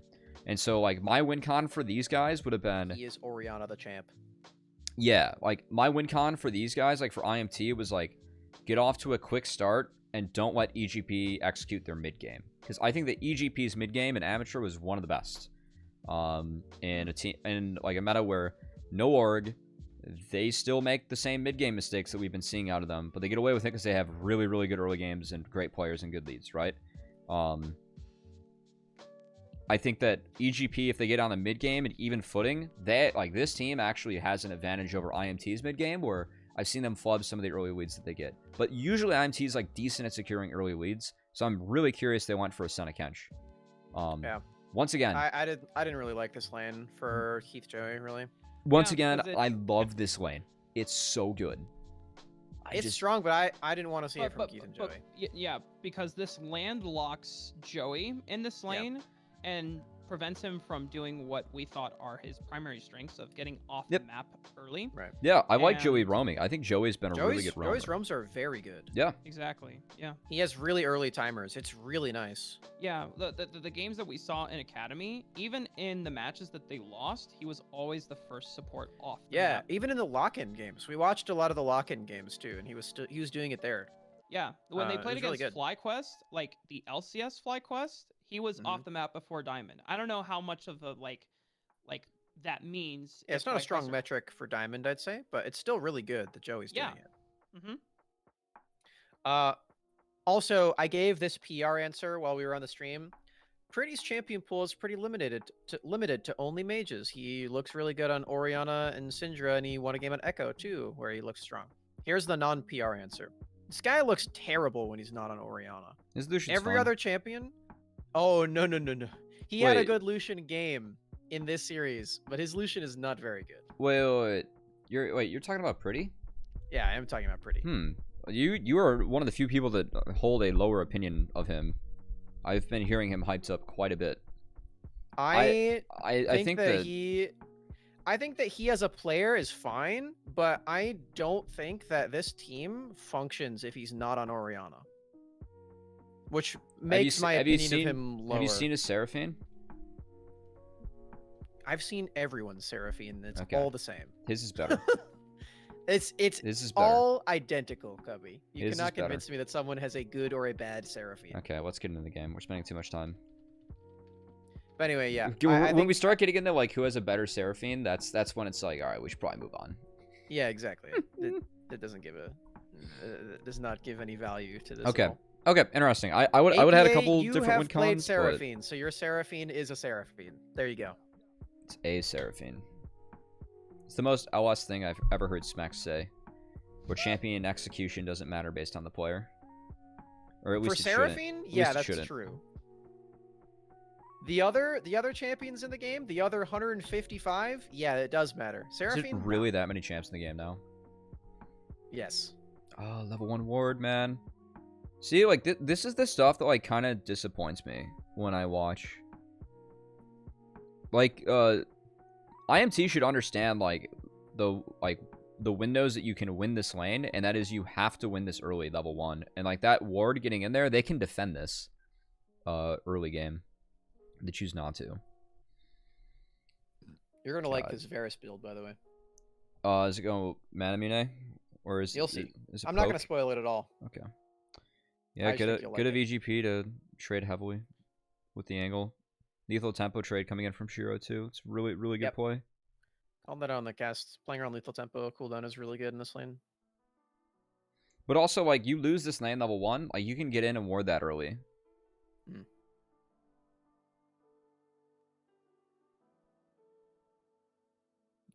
Also, Surdy did get his Camille.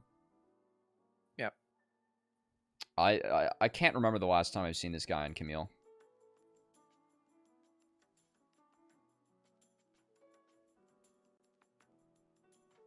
I think it's neat that Potluck skips red here, for what it's worth. Just not going for that camp. Yeah, I mean, I'm all for skipping your first like buffs as long as you can. I'm actually all for that. I think that it's more important right now to get like the level 2 camps to get early levels. You know what champion is the best at that, Cubby? It's Ivern. True. But Ivern's Also, I don't fucking know. Ivern's clear. And I like to play him solo queue.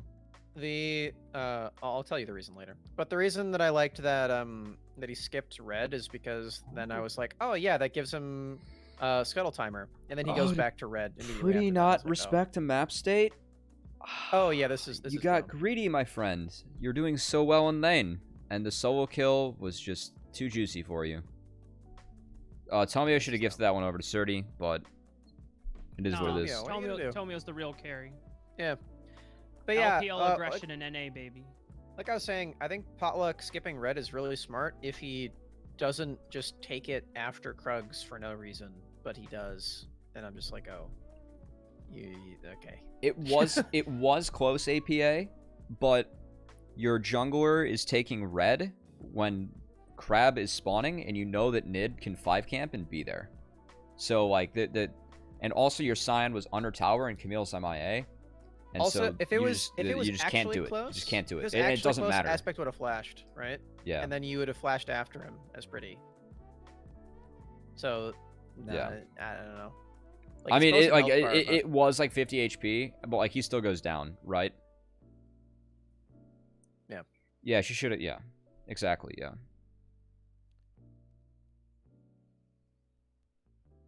Okay, well, they get Surdy's flash. I'm pretty sure Tapoon is still dead, but once again, and this is like still. Is this the game where it happens, Mark, or is it later? What? The Tapoon kill on Surdy. That. Oh, the where he DC'd. Yeah. Yeah, this happens this game. That was. Oh man. And you fucking cyberbullied him. You goaded the production into getting 3 replays. We'll get to it. We'll get to it.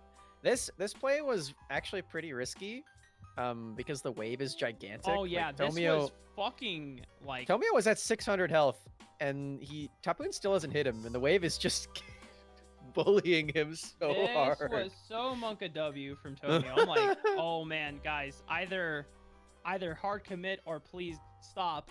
Stop. Yeah. You actually don't need to kill him. Wave is huge. This is so many fucking creeps. But like this is also like the mid play bleeding into top now. Yeah. Like this is like because if that mid play doesn't happen, then Pretty's able to TP back to the wave, and then Potluck was pathing for top crab instead of bot crab initially when that play first started. I'm gonna have to go back, but watch Potluck move here. He's going for top crab. Yep.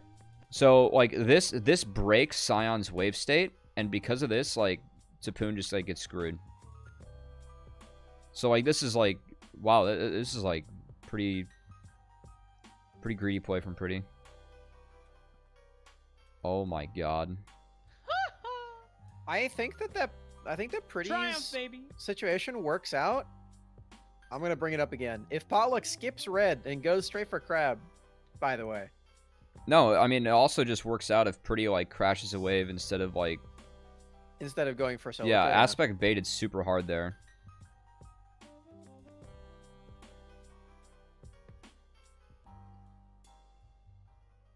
I love APA coming into the stream and pointing out Scion mechanics as a mid laner. It really tells you what kind of mid laner APA is. Dude. True. Gonna teach us about new mechanics. Dude, so you're saying that he canceled that early. You're saying that one? I think it's the second one. That one. Oh, he could have held it just a tad bit longer, is what you're saying? Yeah. Okay. Yeah. It could have gotten stunned and canceled, though, so like, I won't really hold too many points against him for that. Well, whereas Mist is saying no allow type.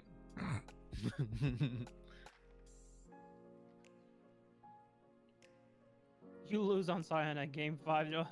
You know what? If Tapoon is on higher ping, then he actually holds it longer, and it works. Oh shit, you're right. Dude, they gave the Also- guy that hit top 50 on Korea his one trick. Yep. This is good from Potluck. He gets 2 flashes for that. Hope they overcommit. Wait. This is where Tapoon dies a 3rd time. Before Yeah, 7 but minutes. it's also a positive play. Alright, hold on. We're gonna just go over this cluster again. So Joey gets hooked, and then Potluck hits 6 actually right there off the wave. So he immediately Q flashes in. He misses Shiro. If he hits Shiro, it's actually like so Kinda just big. Game over. Yeah.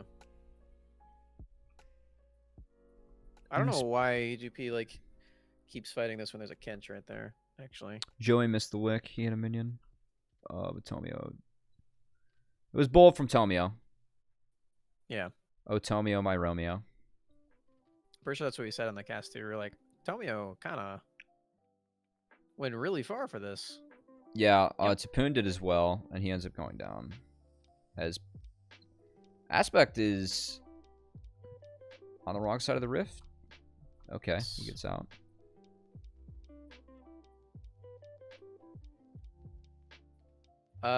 Scion, if you hit your ult, is better Malphite. There, I said it.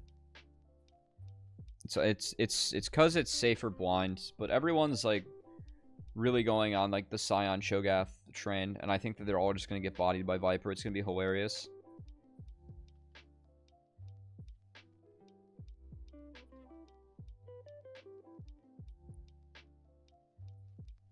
AP, so it's hard to pick the AP top all the time. Oh damn, Empire's even in here. What's up, guys? Hi Empire, big fan. Nasser, big fan, Empire. This is okay. So Also- this is where I get really complimentary of EGP's mid game. This is like one example of it coming out of replay, right?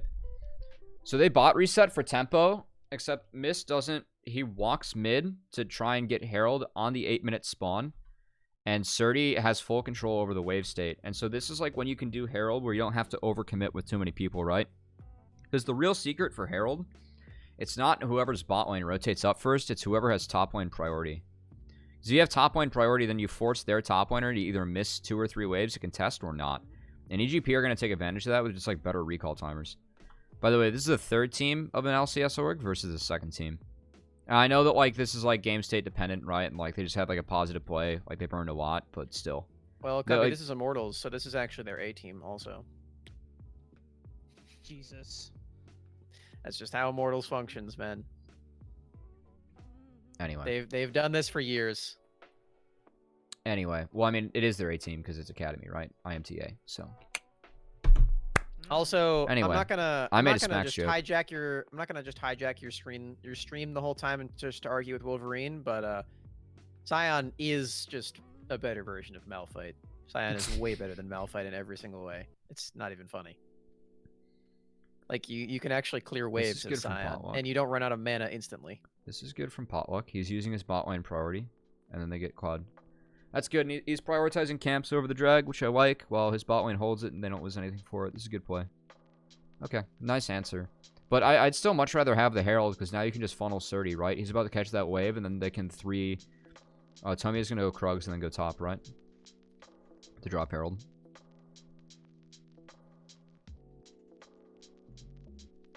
It's just out macro by Old Man. Old Man Mist. Yeah, Miss, let me tell you, I turned 25 this past week, and I don't know if I can even feel my wrist anymore. It's just amazing how much I've aged in esports. Wonka W. No, don't say that. Tell me, It's oh, okay, Cubby. get That's up here. That's why they made Yumi. Okay. I thought that's why Oh, Riot wait. Games allowed Udyr to come back into the meta and stay here for Yeah, as long as they They did have. that for Jat actually. Come on, man. You know, it's funny because Kobe. Jat was on the- very open about that on things like the dive. He was Oh, like, yeah. "Yeah, I'm a new deer Nunu one trick because they don't require hands and my hands Well, don't like, work." no, Kobe on the dive recently is like, dude, I love Udyr being back in the meta because now it's like the first time I've been able to get back into Challenger for the past few years. So I was like, oh shit, let's go. That's funny. Okay, so I'm kind of surprised that Tomio like didn't drop Herald top on that crash for Riff because he could have went Krug top, but I get he's prioritizing. Pretty sure I said the same thing on the cast actually. Yeah. He's kind of just like He had the timer. right. He's gonna base and it's almost out. Yeah, he just drops it like right now. Oh boy. Okay. I mean, the Just, like, sad thing walks is up to that the tier 2 it turret and clicks it. the sad thing There it is is. that on that wave it might actually work out for him. I agree. Like I think it this still gets this the plates here. yeah, but this might actually work out for him because it's just Camille Scion. it Cute does mechanic bring Pollock up Surdy. here, so I don't think Surdy gets them though. Oh no, he does. He does. Yeah, no, okay, that's good. A little bit jank, but good. I mean, honestly, all calculator from Telmia though, right? He just needs his cookies. Genius. Yeah, genius. Cookies. Lights from EGP, short trades, but this is not the positioning for it because now you can't get back to tower, and they're probably gonna get blasted a little bit. Oh wait, when was that TP called? Sorry. Oh, they planned this. They planned this. Look at how fast this TP comes down. Miss, Yeah. was this planned? I mean, Because like It this looks isn't the like brush this. that like you want to fight in, right? Because like you extend in the river, you want to fight in the bot lane brush, but it almost looks like you guys planned it. Yeah, he's saying yeah. Damn. Okay. Yeah, that TP was immediate. Look at how much faster it is than Tapoon's. Tapoon just he cast TP now. Surdy's already here. Yeah, double flash. Nice. Okay, that's real good. You guys can even like tempo reset here. After no, because this wave crashes. Surdy could have tempo reset, but he can't because he walked through the river. Okay. Mist kind of a genius. I like seeing those boys out of teams, man. That's clever.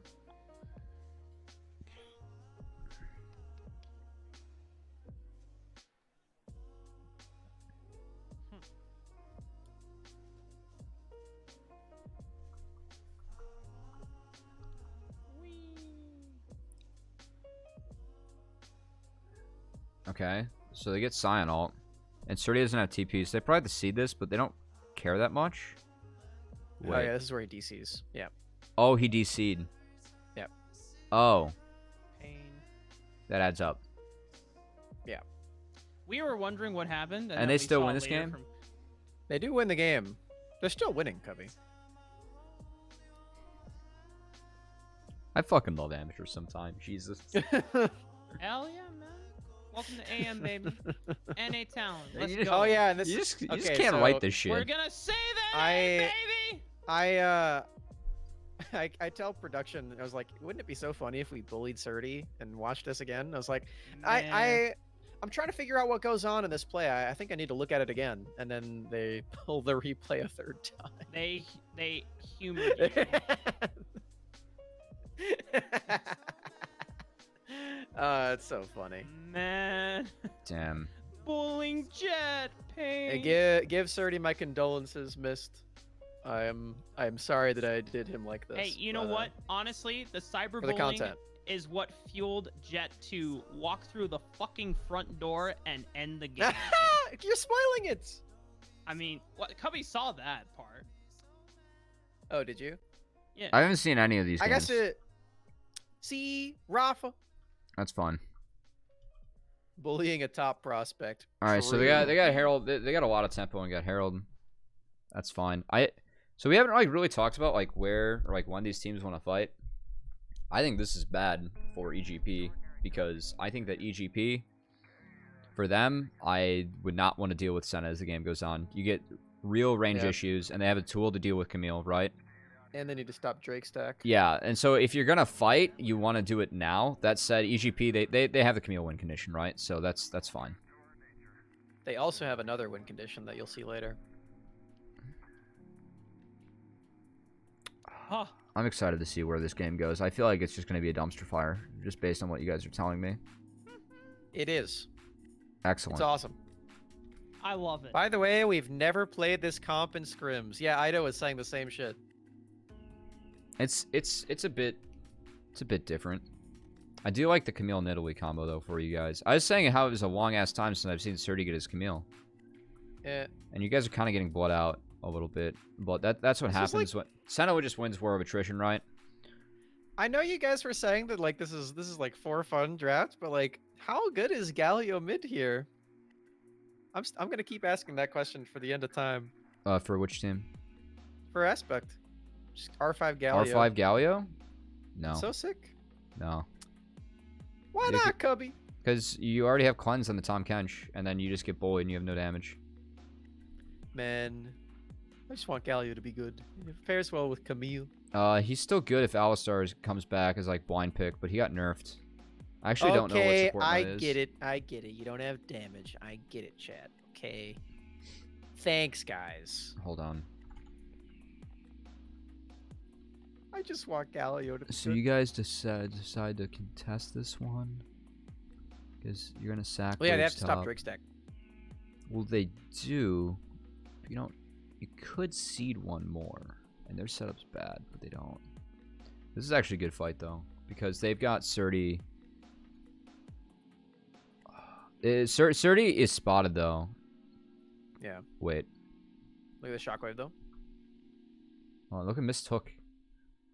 Yeah. Okay. Mist actually smurfs. This No, it's fight. no, it's not. Okay, this is not like this ends up being a nice hook, but the Okay. This hook, like, a little lucky. it's kind of miracle and lucky, but just watch the rest of Because the he's going for Joey, and then Tapoon's like, "Here, I can catch that for you." When Joey's like clearly gonna sidestep this. Okay, so this is a meme, but watch the rest of the fight, because it's really good. Okay, we Camille alts. Water early. Oh, the Varus ult to split from the Lilia ult ends up being pretty good. And then Nice watch this. stopwatch from Tomio. Watch this one. Oh, did he already do it? Yeah, it happened. Oh, he already did it. Sorry, it was the second one where he landed it on Keith. That was made by Shiro though. Because the Varus ult to stall out the Lilia ult is actually a really interesting. It's cool. Yeah, it's a really interesting interaction. We haven't seen as much Varus lately. I feel like... hold on. Where's Pretty in all this? I guess... Okay, so Tomio... Joey doesn't eat Keith. Eats Pollock instead.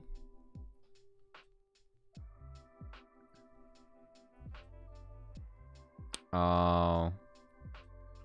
And then he flashes away yeah, from Joey can hold that. Joey can hold that or tank it, honestly. And tanking it's He not the could've- best call, but he needs to hold that W. He needs Right. to let him commit to a target because he has cleanse. He can do that. And then they get ran down. I was trying to watch like Pretty Scatter of the Week, and it. Yeah, he isn't able to. So he doesn't have his scatter cooldown up, and he could have waited to use his ult to like try and combine it and maybe save Joey, but they don't have it. Well, ults plus scatter is pretty rough from while you're kiting away because all the balls fall. behind the Exactly, target. and so he casted his ult when he didn't have the scatter cooldown. So like the one thing he could have done is like waited. Wait, tell me he'll fit that through the mini wave. What a beast! Oh, nice save. Hey, Tomio said That's a little lucky. something else, man. Okay, we don't need to watch this again. Oh no, but you need to. I mean, you can 2x this, and then just We skipped over it. We went over it twice. So like this is good now for EGP out of this because this is the map state they want. I know Surdy doesn't have teleport, but I know like I was like just talking so much about like how Senate Kench can like answer sides, and that's like one of the things that I don't like about the Senate Kench in this game is that they don't have a side to like go attack, right? Like it's pretty tough to like get on Surdy. Like you don't have a side laner that like can win in sides like you're supporting in this game, right?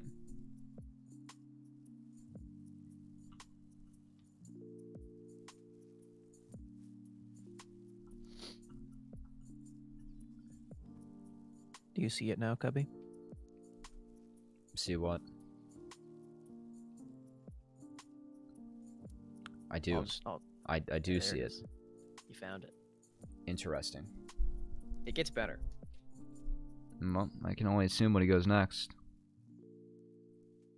What do you think it's gonna be? Rage Blade. You'll see. That makes sense to me. Is it not Rage Blade? He doesn't. I'm not know gonna spoil Pepe left. anything. Pepe left. Tom Kench is fun. So they overstack members.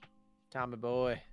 Viego's fun, guys. Just putting that out there. Are you playing him right now? Yeah. Wait, he goes Serpent. He goes Serpent's Fang next. Just wait. I'm not gonna spoil anything. What the fuck?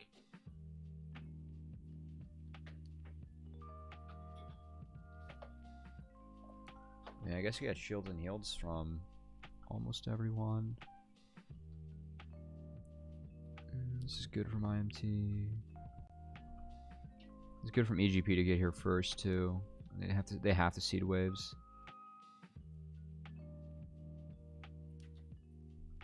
They had their ults up again. I mean, like they have to seed waves to do this, right? Right. Especially top. On top shoving out for him now, but they have the sieve mid. Surdy actually fixed it. Well, they've already missed bold. a few waves top. Surdy's positioning here is a little bold. Wait, They commit. no 3 way. members to He this. mind controls them to do this? Yeah. Yes, exactly. Bruh. So- too juicy, man. Tapoon doing this, pretty fine. Joey doing this, I don't know. Pretty doing this, what's the point? Let's watch it again, because like I just want to see, like, I don't know. I'm trying to like think of like what they're possibly like thinking while going for the pick on Surdy, and I just can't see what it could possibly No, I mean the play they should be looking to make is you want to push Surdy back to kill this ward, honestly. Because if you get this ward, then maybe at least Potluck can like come from an angle and try and like buy enough space to get a flash engage off, right?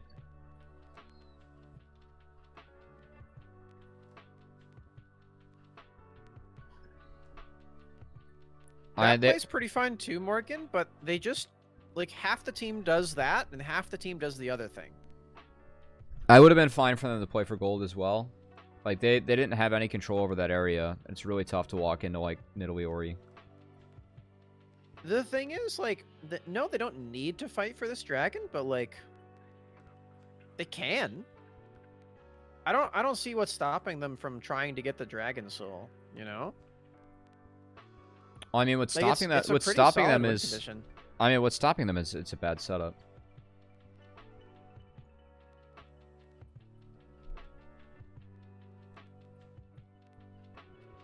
I mean, but that's what Scion's for, right?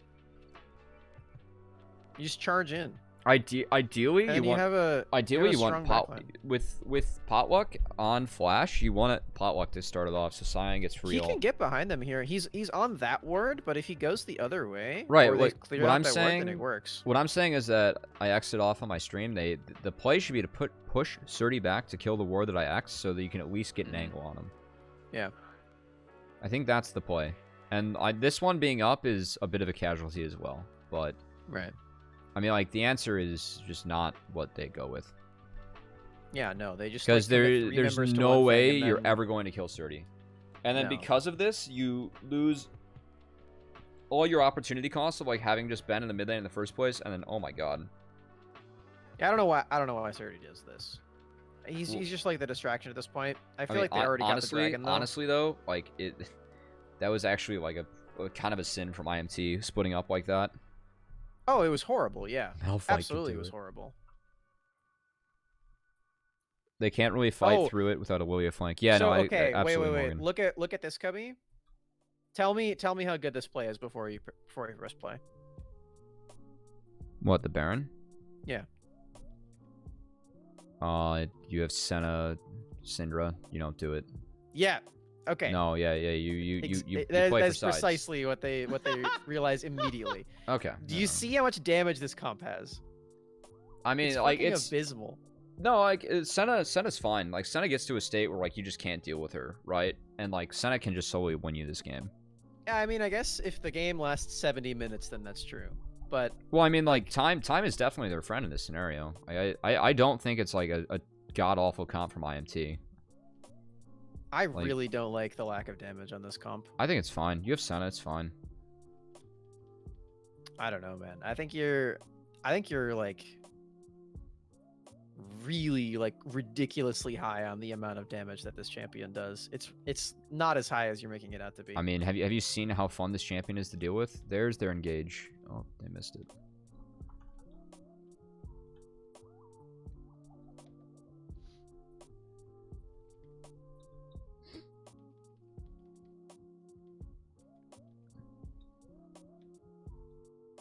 Wow. So the entire engage was just for naught. Oh my god, Tapoon though. Wait, where's... Tapoon plays this for real. See, the issue here is that, like, once again, like, this fine, like, this is good. And they're, but, like, pretty just cleared out his sides. Like, he's not here yet. So, like, Potluck, I know that he's trying to do this, like, before, like, the last cannon, right? Like, they just go a little bit too early. Because if Pretty's here to follow up with something, like, around here, it's, like, it's much better. And Tapoon actually, like, has a massive knockup. And once again, Pretty is there, Shiro intelligently, or no, not Shiro. Wait, someone was moved. Because Pretty doesn't land Scatter of the Weak combo. Oh, Surdy jumps. Okay, so Surdy jumps to dodge out in a Scatter of the Weak combo, which is big. Joey eats Tapoon, which probably wasn't necessary.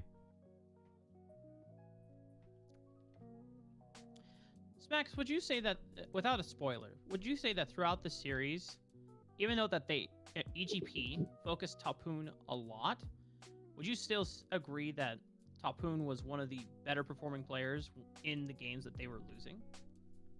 I think that is spoiler territory, but Yeah, I don't think give a in shit about laning spoilers. phase- I know, like, the result and, like, what happened. I just don't know, like, Yeah. how they got there.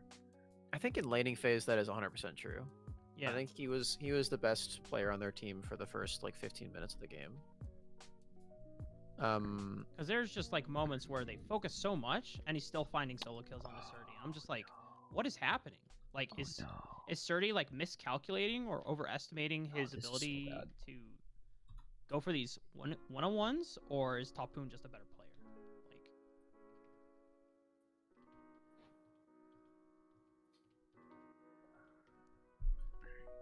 Like, They don't have to push the wave where they're at right now when no one's showing on sides and they get punished for it. Wait. The Varus is going Void Staff? Yeah. It gets better. Just wait. What?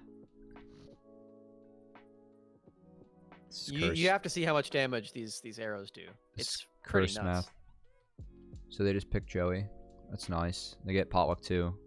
Good shockwave.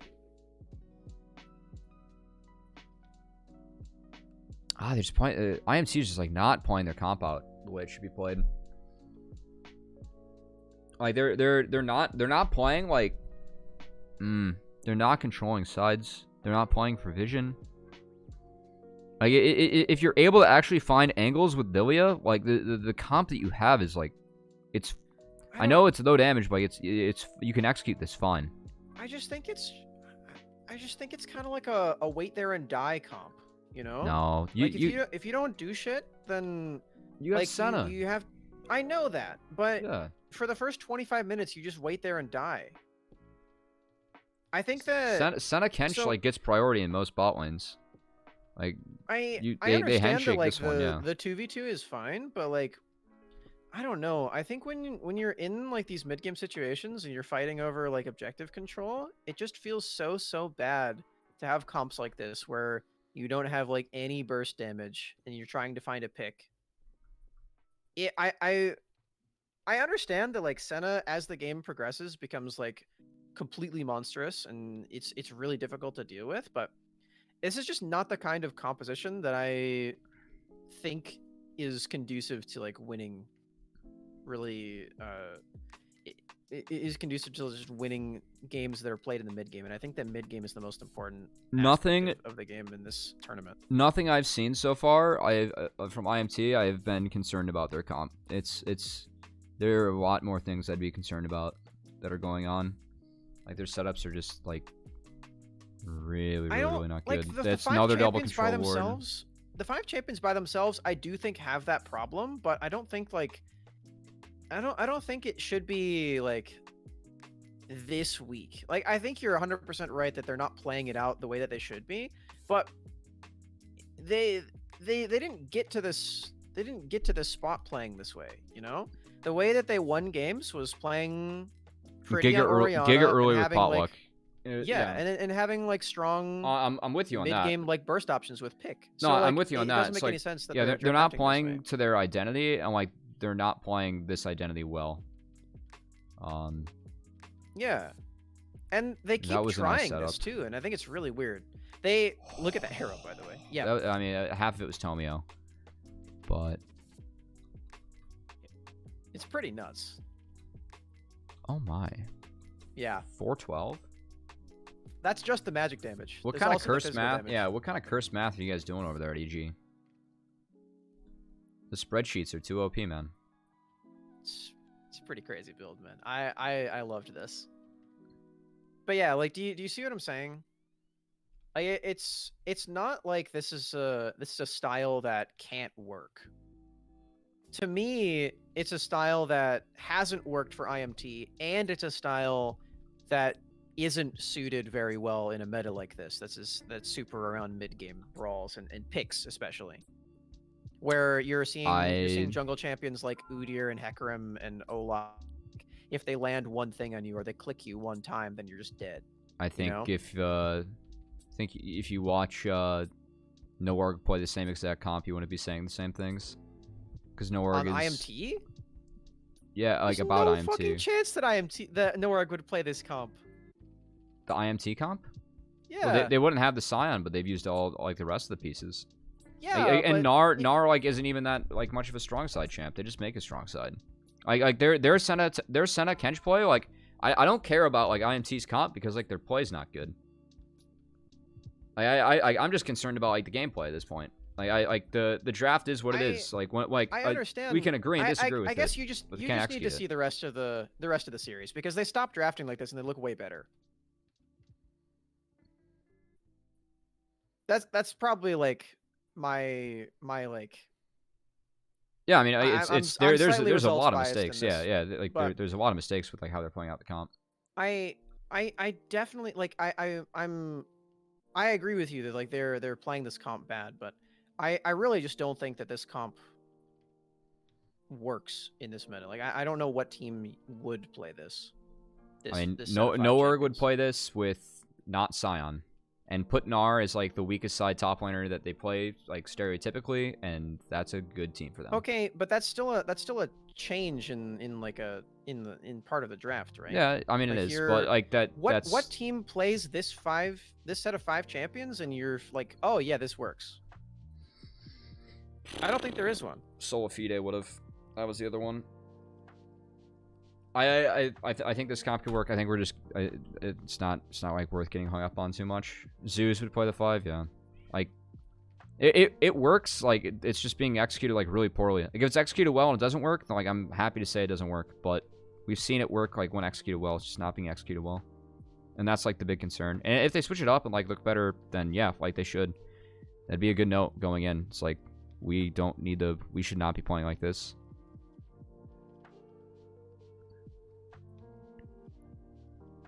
Shiro's untouched. Like they aren't finding flanks. Like they don't have any control, and they aren't finding or playing for any flanks. Like they need to get the way to flash in and like flash Q and like get engaged and then go from there.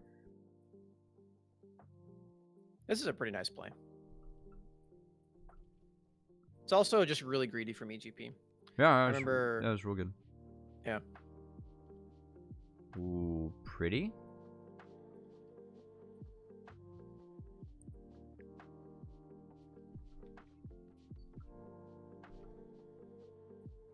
Okay, the rest of this is the rest of this game is a fucking fiesta, so I'm gonna go get some food. Was it that bad, Rafa? just watch, man, and enjoy the show, and just thank EGP for putting on such a banger, man. Shout outs to the prodigies. What happens now? I had so much fun casting. That's all I can say. I'm sorry I'm not really providing that much analysis. No, it's fine. That's not really my forte, but you know, I try when I can. I figure I figured it'd be fun to have you guys here. You guys are the ones working the series. Yeah, I mean, like the only thing I can really offer insight is just like how Tomio is a fucking beast when it comes to champions like Nidalee, man. And like normally I wouldn't advocate for every single jungler to continue playing Nidalee in this meta when Udyr Hecarim just exists and you just get fucking ran over in any other setup. But if you have in this particular matchup where I feel like Potluck is a weaker jungler and requires a lot more resources. Oh, you from guys his lane spoiled this for me. They're gonna stop all the bases and ports, and Surdy's just gonna run it, isn't he? No. Okay. Well, that's egregious. Can you go back though and just see how Potluck backs off and they just let Tomio take the Baron for free? Now, looking back at this, though, I feel like the unfortunate part is that because Potluck went Leandries, it keeps burning the Baron, which is what is causing it to stay quote-unquote leashed. And because no one notices it or makes an effort to stop Tomio over the wall, that's why he's able to steal it. But still, it's like, why not just commit? Why is Syndra marking the rest of the fight instead of the Nidalee? Exactly. Like, Syndra needs to be right here. This is the spot that Syndra needs to be in. God, this was so fucking funny. You gotta be shitting me. Good call on the Leandries. Oh my god. Yep. Yeah, I didn't realize it at first. I was like, oh my god, that's why it was leashed. I think he's also using Demonic Embrace. I want to see what the items look like. It's not over. Don't worry. They Immortals Academy managed to stop it here, but goddamn, it was quite hilarious. I mean, EGP just gets to pull them all around the map now because they have Baron, so they take this too. It is fantastic. Cristo. Oh yeah, so that's what it is. So he has Leandries and he has Demonic Embrace, and so that constant burn from the passive is what is burning down the Baron that rapidly. And even though they pull off of it, it's constantly burning. And so, unfortunately, they don't make note of that. And Tomio's like, "Oh wow, Baron's being leashed for me for free. Thanks, guys." Yeah, it got down to 1900. Yep. And then Cougar takedown, empowered by the way. You can get up to I believe like 600, 700 with Tomio's build right there. Oh, especially with High res, big fan. Oh god. Oh what? Hey, what's up, Raz? We got good stuff on the analyst desk today, by the way, homie. So, dude. Except for the part where you predicted the wrong team kicked out. Yeah, I'm just kidding. So we've got 4-1. Damn, man. How you gonna do him like that? It's okay. It happens, man.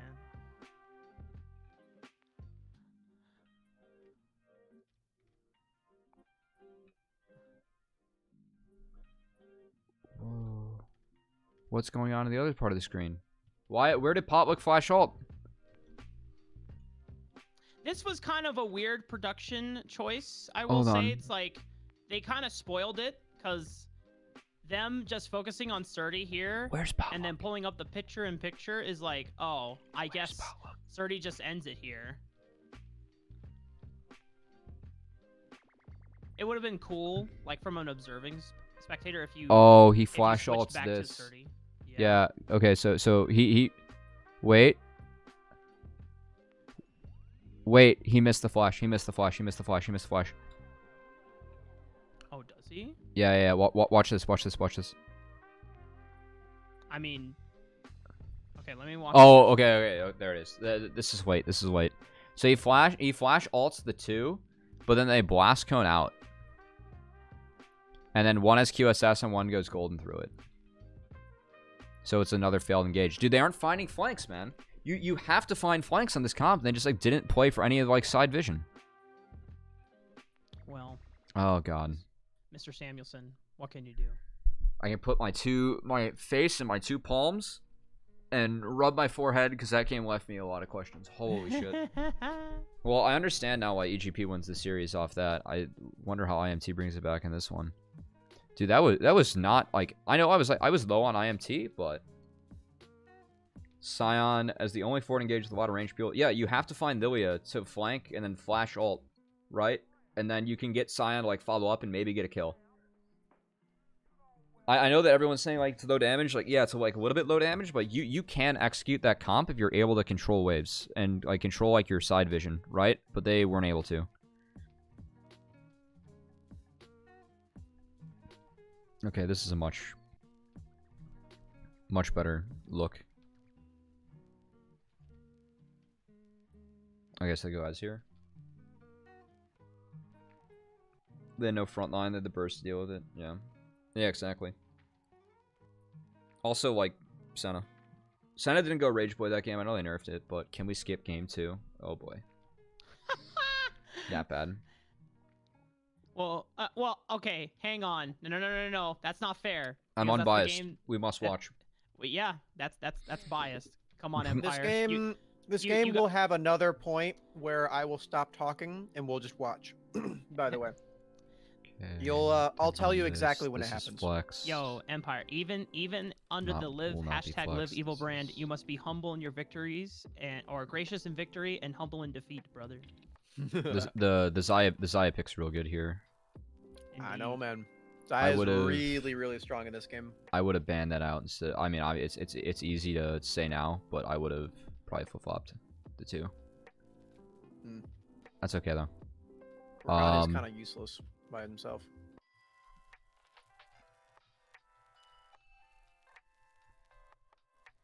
As is a good answer to everything though. Everything's low range.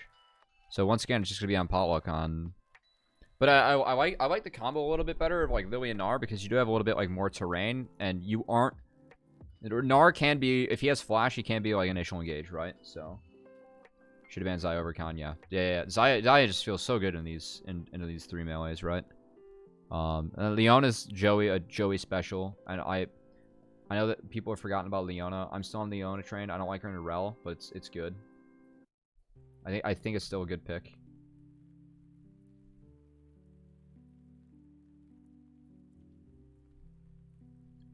Okay. But I mean, both teams like have a win condition. It's gonna be like how can aspect impact the map, right? And are they able to get early kills with Tomio? Right. Hold on, let me go back to auto here. Dropping a lot more frames.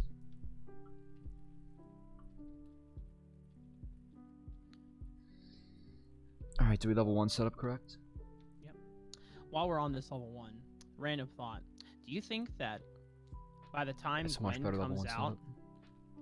This is Gwen good. will be playable on live before Viego even gets through on live? Oh, that'd be so funny. I'd be so funny. I Yes, so it's hope probably gonna so. happen. I so hope that's the case. Man, that's so sad.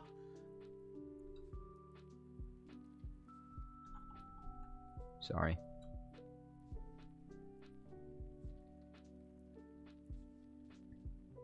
So we're gonna skip Krugs. That's fine. And we're gonna run through mid.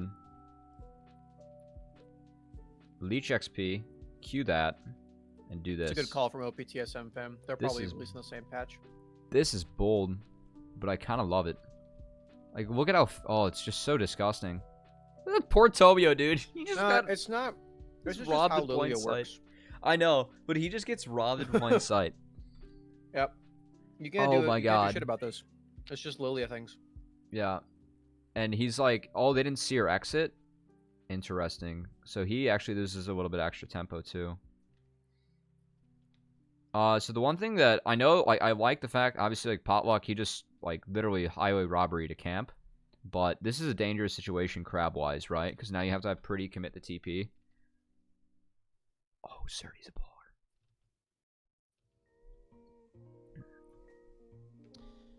Yeah, no, the set mid's good. Yeah. But now you don't have prio over this. Oh, I guess since Surdy goes for solo kill, that he does get this crab, or he can. And he double crabs, he gets bot prio. That ends up working out for him. Oh, this is okay. Yeah, really good from Joey.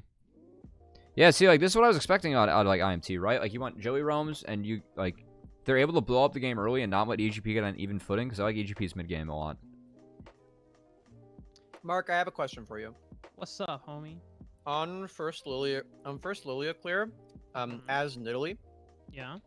is it possible to start W and take Raptors as your first camp? You can, but it's nowhere Did near as OP did as it Tapoon used to be before. Flash back on the Surdy there. Okay. Like, Because because I'm thinking of like maybe that's what you have to do against Lilia in this game, right? For Tomio, like maybe that's how you don't lose out on candy camps. yeah, the problem is though is that Wait, so if- this is also really good because he gets the second spawn too, so that means that weed actually matters a lot. Yeah, it does. Yeah, all right, this So- is good play from Potluck.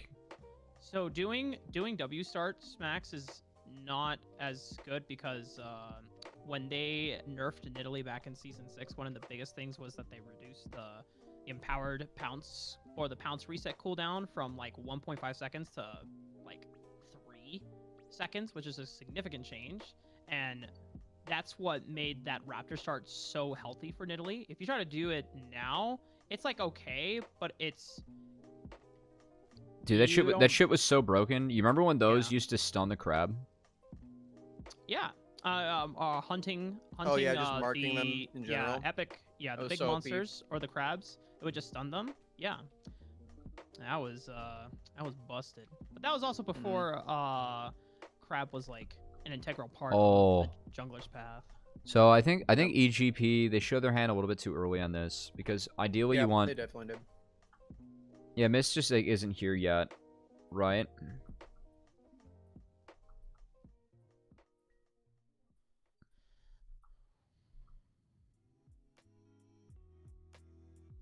And then like I think any player with like half a head is gonna guess like when Surdy's doing that shit like hey I think he's got some friends in this top side, right?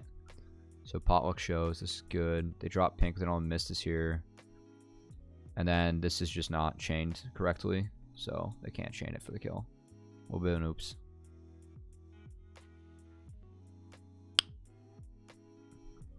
A little bit This of was noobs. so weird. A little bit of noobs. Okay. Yeah. Yeah, This they game they missed the two. Yeah, they missed the abilities they can chain with it, right? Yeah. This game is significantly harder for Tomio to have Yeah, no, presence. the opening path from Potluck was good, and Joey's Roam Punish was real good, and it kind of like. I know the chat's talking about set mid. I think that set mid is like it gives Tomio another lane to gank, and then also you can throw the tanks back into the team. So I kind of get it from that aspect, but it takes away that lane to gank that you take in the draft, right? Just because of like the lead now that Pretty has.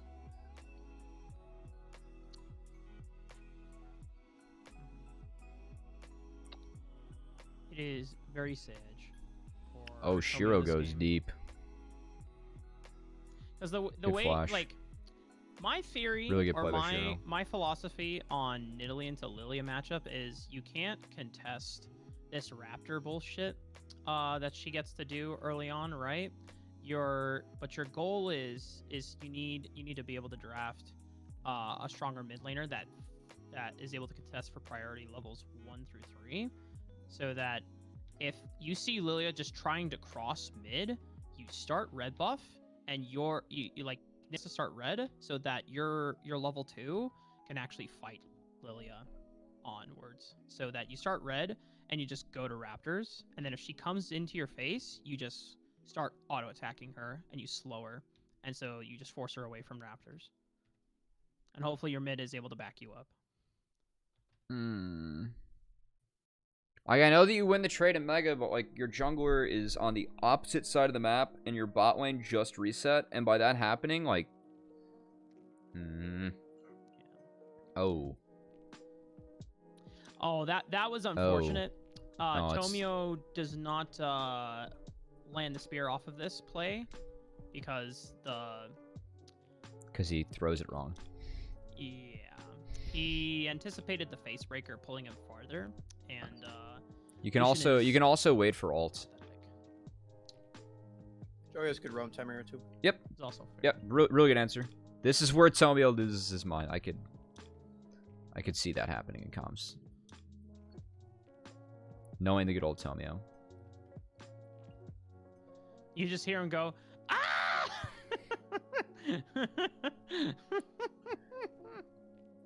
You cannot make that stream up. It is okay. So Tapoon gets solo kill. Sir, I guess Surdy had not based in a while. That stream, man, is just unreal. Yeah, like I called that out in the cast too. I said that he hadn't that based was the in a long perfect time. time for Tapoon to punish because he hadn't recalled yet. Yep.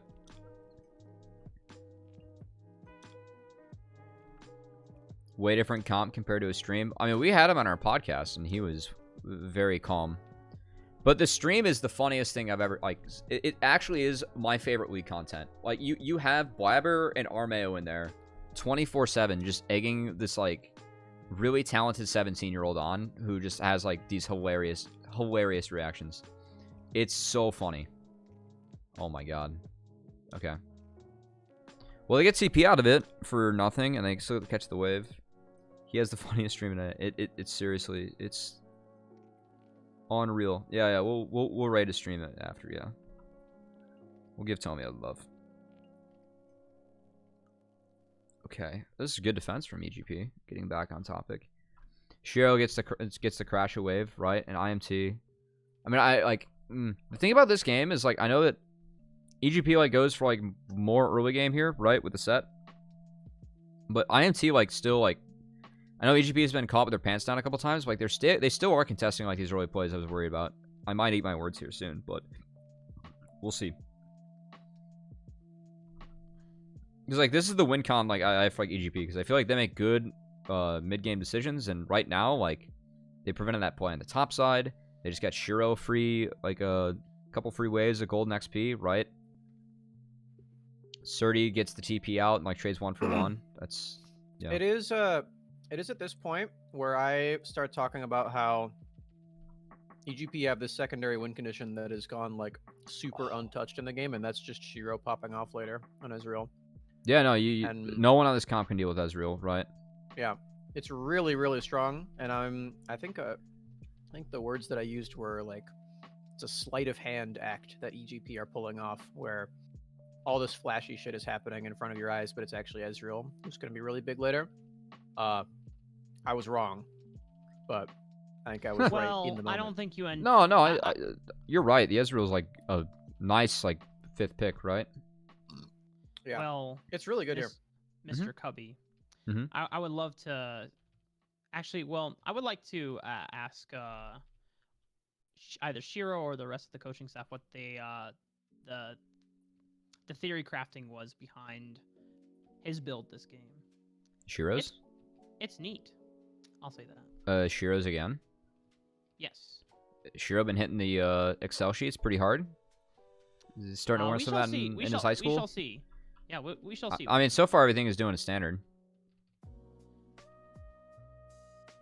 I will say that We're gonna play a game in this one.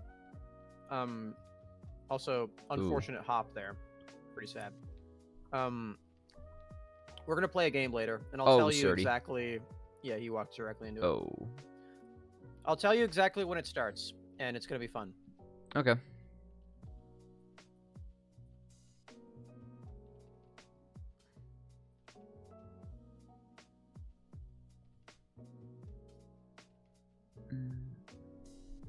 Yeah, this is the pain in Italy, right? Like, you don't sync up like those, like, early mechanical plays, and things get tough. Because your clear speed is nothing like Lilia's. Pain. And then level 6 Lilia is just a better champion. Okay. Yours is. Love this angle from Aspect. Love this play from EGP. Really, really, really, really, really, really good stuff.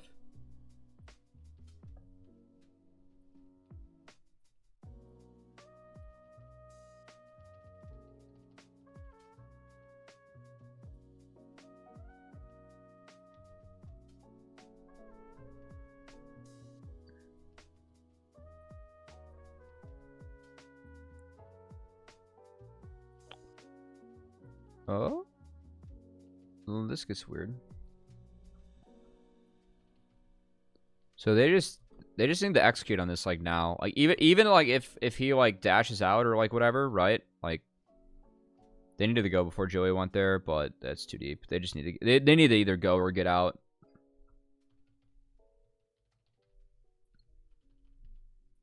One of the few times I thought taking tower was correct. Ezreal got crazy gold. Yeah, no, getting solo levels on 80 carries are like Tristana. This is actually something EGP does really well on Tristana, notably. Like I like getting her solo gold and XP.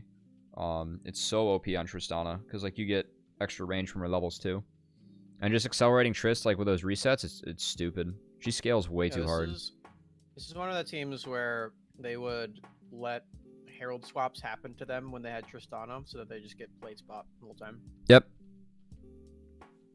Notably, the other team that did that was Evil Genius Academy. Okay, so I'm going to assume that this is where the fun starts for Shiro, because the first two are expected. Does the fun start now?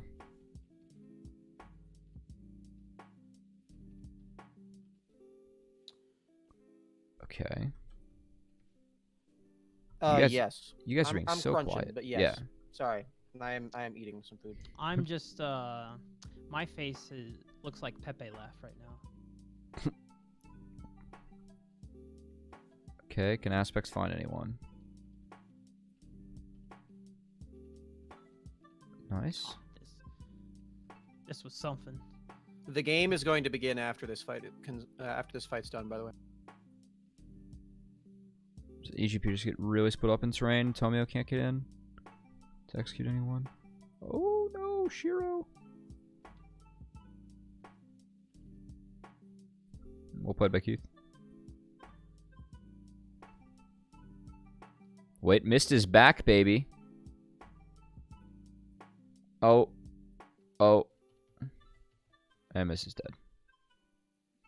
Okay, so Pretty just got so many kills. You ready for the game? Yeah. So, it's 11-11. Dead even. How many kills do you think EGP gets for the rest of the game?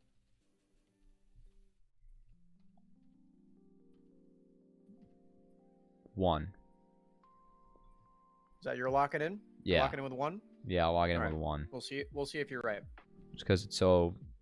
The way that you're phrasing this is so obnoxious. We'll see if you're right.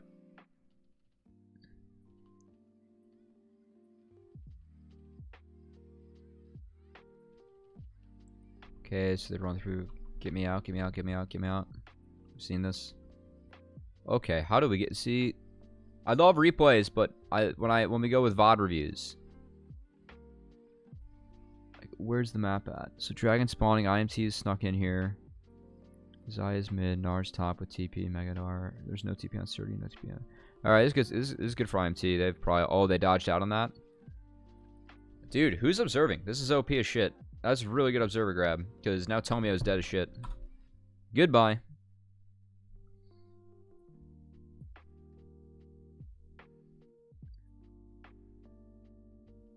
Oh. There's a lot of really good vision toggles. Oh. Fog of War stuff observing. Alright, so everything just kind of fell apart for EGP there. I mean, like, it kind of started in the last play. Apart from the but... choice to focus on Surdy for the game 1 base race end, instead of, like, toggling back and forth and having him in this, like, picture-in-picture, because it kind of spoiled the surprise that was happening. Everything else has been, like, really good.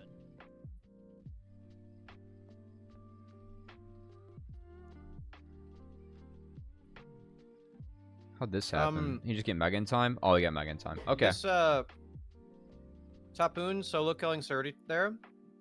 This is the point where I have no more thoughts, by the way. I don't have any more thoughts about this game. Yeah. I mean, Pretty is very accelerated. I know that you're saying that you don't think his Lucian's that good. He's played just fine this game. He hasn't done anything bad. It's been a much better performance from Pretty. He's looked good. Game 3 fast. I want to specify on that one again, because I don't think that Pretty is a bad individual player.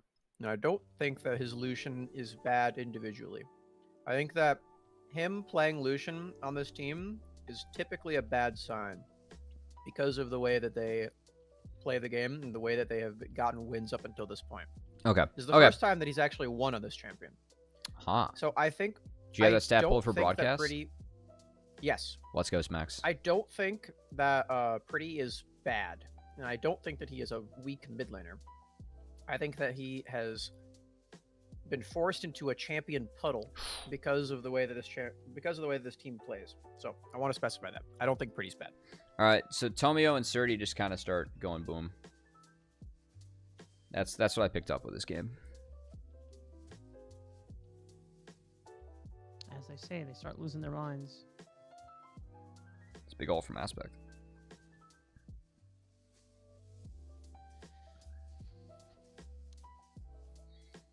Okay. That's good. I mean, Immortals, Joey's having a fucking game. Like, I feel like that's I know that Pretty's fed out of his mind, but this has all been started off Joey. Oh yeah, no, his solar flares have been absolutely insane. Like, Oh. he does not miss a beat. Frozen Heart Ezreal? Wait. I joked on cast. I was like, I Wait. wonder if Shiro just forgot that Iceborne Gauntlet no longer exists and now said, "Oh shit! Well, I built Glacial Shroud, which is now called Glacial." No. There's math behind this. It's not that bad. I mean, like, I was able to reason, or like, I'm able to like accept that. Hey, you're up against a double marksman comp, and then Gnar is like a significant amount of physical damage. So anytime like Lucian is jumping on your face, you're gonna reduce his attack speed, right? Yeah. Well, yeah. Well, he gets 400 mana from it, which. Okay, but that equates to like what, 10, 11 AD? But it also applies in every auto that you do. Saw Lucian's Empire Godzilla just and confirmed was that depressed. Rafa is right, by the way. Iceborne Gauntlet doesn't exist anymore. Oh my god. I mean, it's not great, but it's not the most in thing I've ever seen. Oh, wait, so he just realized he forgot that Iceberg Gauntlet didn't exist. See you, Winter's War. Thanks for chilling. My Nick. Do they not get a single kill for the rest of this game? Smacks? This is on 11-6. My lips are sealed. Oh my god. It's actually kind of a tragedy. Okay, so EGP just kind of fall apart at the seams in this game. I mean, I think IMT did have some really good vision setups here, and definitely got the best of them a couple times, but I think, once again, the onus of execution, like, this game, it's on Tomio and on the Nidalee, and they just weren't able to execute early, right? So, game's going to look bad.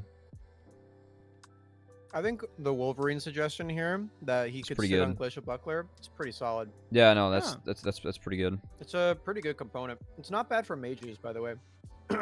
It doesn't build into anything, Rise. so it kind of sucks. And it's 900 gold, but ability, haste, armor, and mana are pretty solid stats, especially if you're going for what's it? Seraphs or men. I mean, so I think it's pretty solid. Rise, rise. Prove yourself and rise. The only problem with building in a Rise now is that you can't get a Righteous Glory. Before it was really good, but I mean, Yeah, but now I you feel have like you have Frozen Heart Everfrost would now, make so more it's cool. sense on Rise than it would on Ezreal because you're gonna be in melee or This- like this melee game's close wrapped. range, but right? the reason This game's you did it wrapped. before is because Righteous Glory was so good.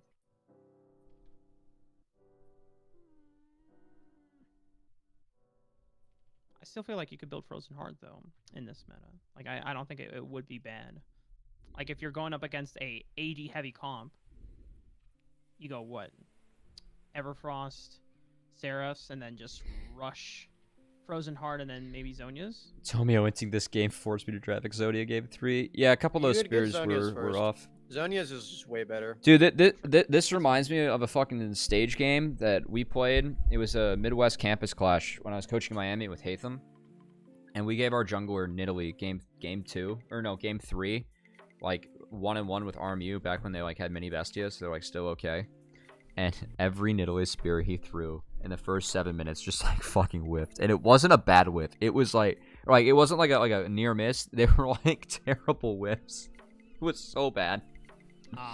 I'm like, why did you want? Is like you wanted Nidalee? He's like, yeah, it was not a good game. Like you gang assist in every lane. I didn't realize that I was playing on your team, Cubby. That's my bad.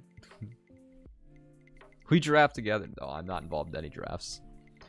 I coached Miami University, Ohio, and that was in the first stint I did.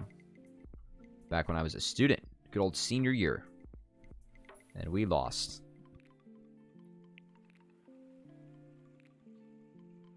Oh, that's a big sleep. I mean, this game's just wrapped. They didn't get a single fucking kill.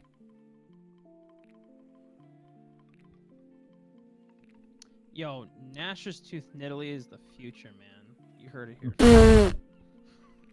I'm telling you, this shit is so Rafa, fucking good. what kind of cursed stuff are you watching? No, I'm not. I'm playing it myself, man. After I had a conversation with Smax, and at first I was like, Yeah, I don't we know talked if about you... it on the C9 cast today. Yeah, I was like, man, I don't think you really want. Wait a Oh, minute. okay. So this fucking draft. Wait, I'm wait. so upset about They this. did it. They did it game 3. They gave him a fucking Samira comp. That's what I Yeah. get to watch. Okay. Let's go. Okay. I'm fucking pissed about this. It's the IMT Samira draft, by the comp, way. baby. Why are you? Why? is Okay, so- you sound angry. Why are you angry? This is so dumb. So you see this lane set up for EG Prodigies, right? After removing Thresh from the board, there are like only 3 champions that Mist is going to play here. Actually 4, if he wants to play Galio, but he probably doesn't. But the 3 champions are Alistar, Galio, or not? They're Alistar, Gragas, and Nautilus, right? Out of those 3, why the fuck did you not give over the Alistar if your plan was to take Sylas? It's so stupid. It's so stupid. Just give them the Alistar and then take the Sylas. I think the Silas I'm blinds. so upset. I think the Silas It blinds is pretty greedy. blind. It's pretty greedy. It's so stupid. I would have really picked upset by I would this. have picked Aatrox R4 if they do that. Yeah, exactly. And then you give them. You're like, take the Alistar. I dare you. It's not Silas. I know it's like. Silas is blind into 2 champions. It might as well be blind, honestly. What? Like, a No. champion- It's. He doesn't I mean, have. He doesn't have good ultimates until like when they pick it. I doubt they His flex ultimates it. are not. They're not great, right? I mean, Ori Hackram's livable. It's not like. it's livable. So It just It's not like Bravo. insta slam Silas, you know. it doesn't have It's you not don't like, have any you perfect. don't have any answers for Samira. I like Voli's a pretty good answer, but like Always good in this Samira. well yeah, right, but like the Silas doesn't have like any answers in the like Yeah. But if you take if you give them Alistar, then Silas actually works here. Because then you have a pretty solid ult. Then you yeah, can but actually, you don't want to give do you don't want to something about give Samira. you don't give Mist Alistar when he has Orianna, Samira. So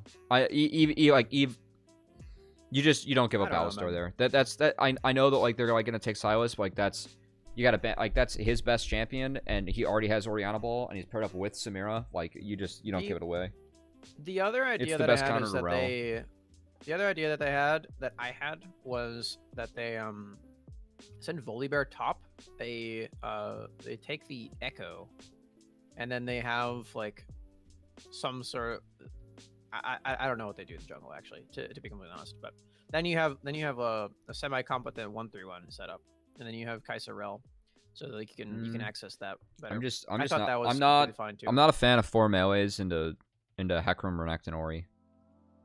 Not. Well, they have that anyway. Yeah, I know, but like I think that I'm looking at like maybe some upgrades to this comp that like keeps the same idea, right? Like I don't know. A just- Jensen Go team won't you go just- 1-3-1. you just don't give up Hecarim here. You can't. Oh yeah, that's the first thing. No, I didn't yeah, even get no, to that you because I just- was you so just mad can't about give up Alistar. Hecarim, yeah. But the fact that they gave I was talking about this on the draft too. I was like, okay, EG Prodigies, they have a really good situation when they're on third ban, right? I was like, okay, if they're in this spot, they can just not ban one of Udyr or Hecarim, and then they get to first pick it. And then they ban Udyr. I'm like, okay, now Immortals ban Hecarim, and then you don't get that opportunity. And then they don't do it. And I'm like, what the fuck? Thresh You just is too gave OP! Tomio Hecarim. Thresh is too OP. They missed mind controlled it them. was Said so you stupid. will ban my Thresh. I even called this out on the cast too. I'm actually pretty proud of myself for this. I was like, okay, this is just an insta loss now. They just slam Hecarim. And then after the Kaisa gets locked in, I'm like, okay, you just paved the way for Shiro Samira, and then they locked that in too. And I was feeling myself. Samira's pretty gross. And then I was like, okay, their third pick's gonna be Alistar, because I thought it was. And then they slam Ori, which I think is also fine. Yeah, no, the Ori blind there is fine, and then also the R3 Volibear from IMT is fine too. I like the Volibear. But yeah, still on the Gragas Flux train, and Gragas actually into the, but Samira can slam the cask, but Gragas Flux might have been okay there. No, they already had Rel. They already had for Rel. nerds. Gameplay is all that matters, but that draft did make me mad. So level 1 ward, no leash. Oh, I was like, what was that sound? I also like, oh man, like Renekton's just, it's so good for Samira this game, like into all the melees, just like have fucking Renekton. Yeah. Like literally just like someone gets stunned, like you just like chain a knockup, like it, this comp's gonna feel so good for EG. It's really nice. Yeah, it's gonna feel so good for EG.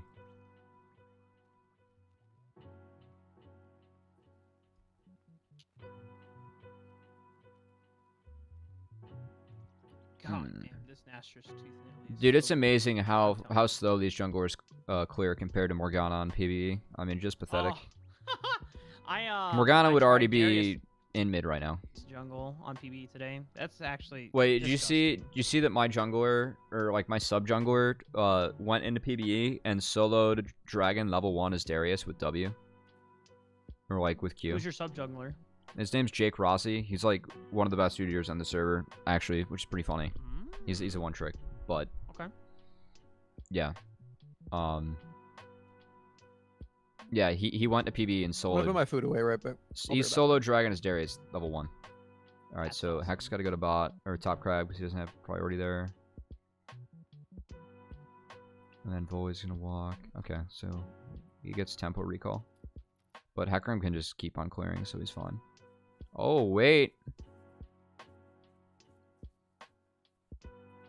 Oh wait. Romeo is cracked. No, I mean, this is poor wave management actually from Tipun. Dude, the amateur team showing up, man. That's poor wave management. They punish it. If you know that you're going to be giving up that crab, and you are with how you're playing the first 3 waves. This is bad first 3 wave play from IMT.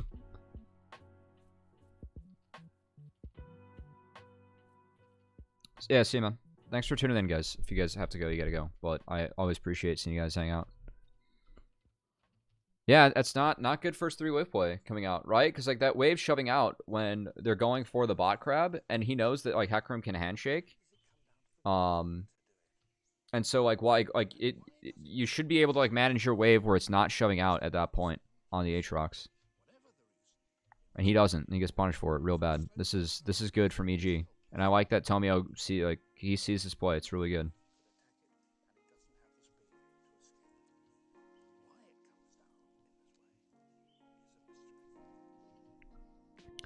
Okay, so Tomio got a double kill. And only his Gromp was up, so out of that he bases and does Raptors is what it looks like.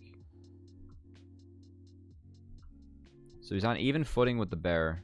And he's gonna get in river. Okay, so they want to play for drag. Is that? Oh, he walked over control where he does now.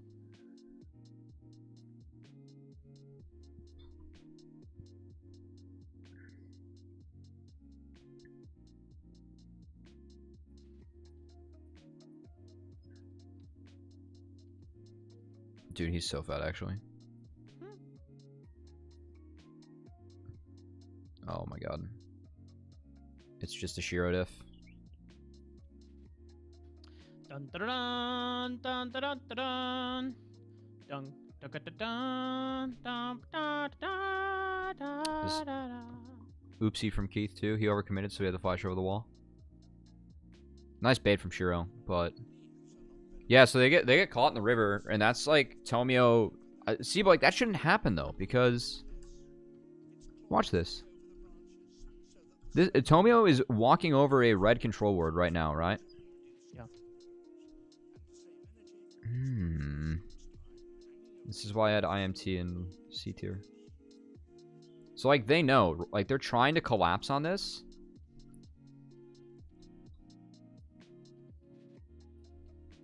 And then their bot, like, because Samira crashes, it's beats at the punch. Aspect's hitting 6 is a little bit lucky, but Joey goes in on this. Like, you just die. You're dead. Oh, man. That's Quite tragic. yeah, it's also, like, kind of a misunderstanding, like, where you're at this point of the game. Keith wasn't able to follow up there.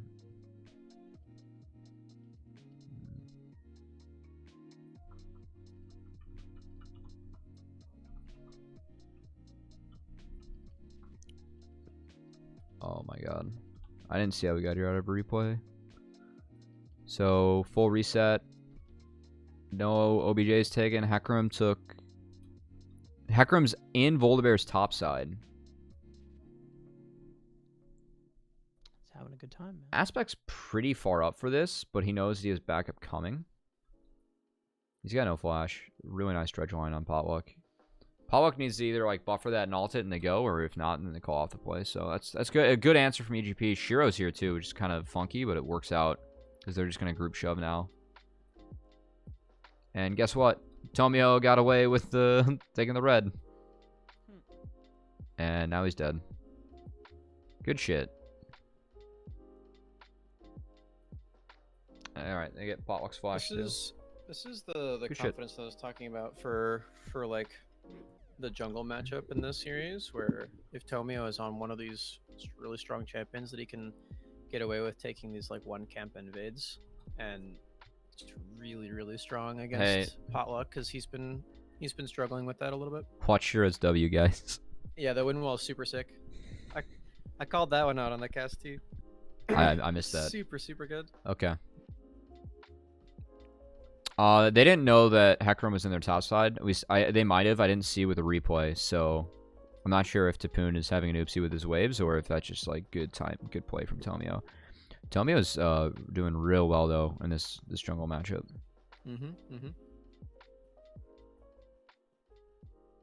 Because he's got every camp up that he can take after this, so he can just clear top to bot, then reset halfway through or after completion if he wants. Reset before. So I know you do like a player of the day thing. Yeah. Do you consider game losses in that or no? Oh yeah, absolutely. Any game that's on stream, yeah. Then I nominate APA.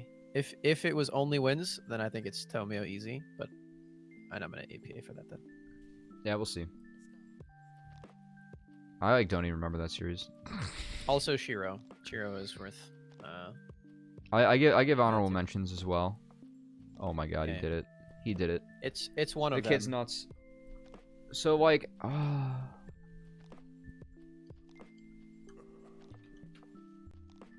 they don't need to go for this dive. Like they can just drop Herald and get points in Aatrox. Like this is good. Potluck finds this on a timer. This is really good for IMT.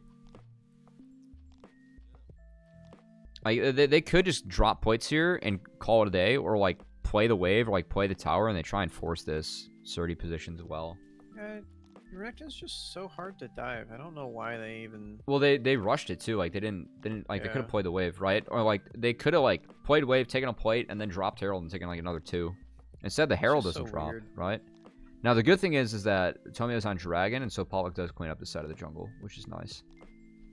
So Volbear's getting a lot of scraps.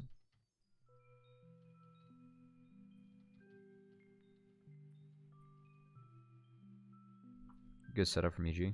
They get a free flash. Tomio's like chilling. I can't go over the wall.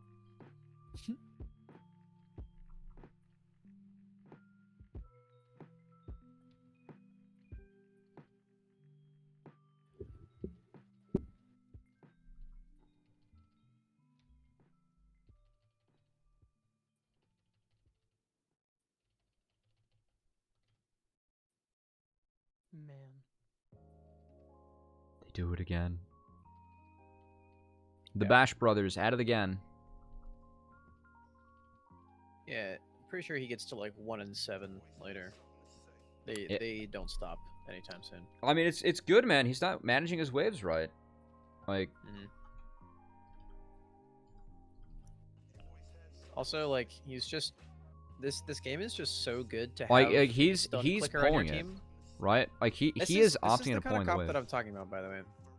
When you have like burst damage somewhere, and then other places you just have stun clickers on your team, it's so OP in this meta. This is like when comps like this exist. This is why I hate that first draft from Immortals, and I'm not going to bring it up any further than that because I don't want to talk about it more. But I think Brings you pain. these comps are just like so strong with how they operate and how you can like just have all this objective agency. Yes, Griffin, EGP, and Barrage won. Yeah, I mean, like But if you're able to stun execute clickers are it, crazy. I mean, if you're able to execute it, is. But like we saw what happened, like when the spears don't connect Right. game 2. Yeah. Like, the onus of execution is still on you. It absolutely is, but Yeah. when it works, it really works. But also, you don't actually have to have like the Nidalees of the world on your team. Like EGP doesn't have any of that. They don't have the risk of missing anything except for a dredge line, right? They just have to stun click you, and then what do? Nothing. You just get die. stunned. This exact comp is so dumb to have to play against. Like, Oh, Tomio phone. and EGP are playing it really well. I mean, like all this, like it's just off Tomio though. Like Tomio's like literally just runs Rift this game. Like all it's part of it's like off the opener, part of it's like off of like Tapoon like mismanaging waves, right? But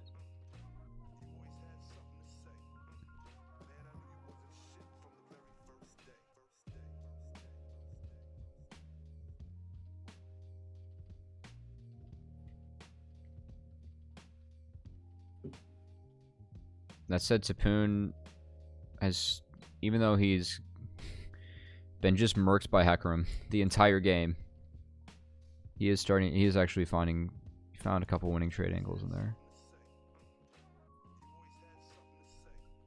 EGP with good drag setup. They're doing it off a bot lane reset and double crashing both mid bots. Real good. A little bit easier for them with the gold lead, right? But and TP advantage, but still clean. It's a good answer from Potluck.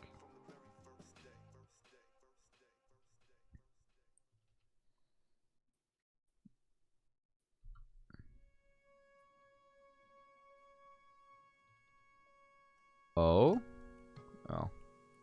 It was a good try. I actually respect him kind of going for aspect there, but Tomio's just so strong.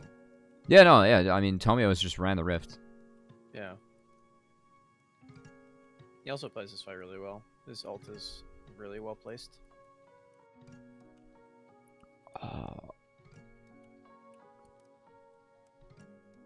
How EGP keep winning with 4 players? I don't get it.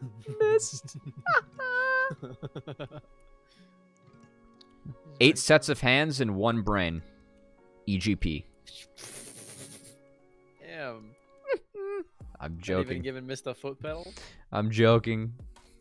Not even a Saskio foot pedal. Man, this is just painful. Oh, that's EGP rotated up to contest this, and then like they're ahead, like they're fighting like at their strong points, right? And also this chain, Tapoon isn't like the fear. He misses the empowered Qs, like, and then gets feared himself. So it was well played from EGP overall.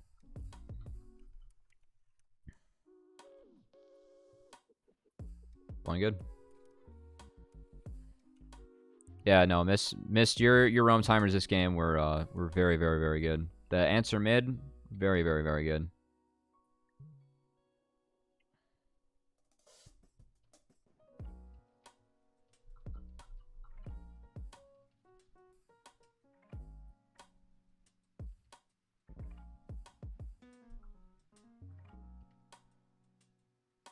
It's just in-game coach.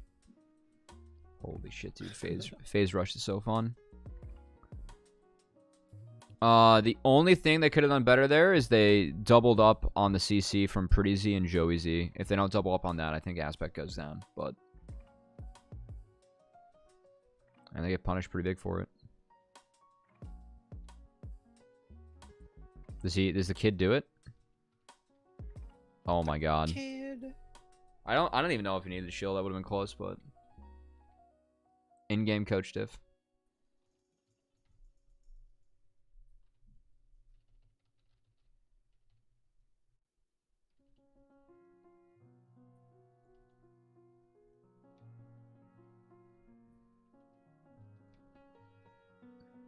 By the way, Rafa, when you said that Tapoon like was the best performing player on his team, even though they lost,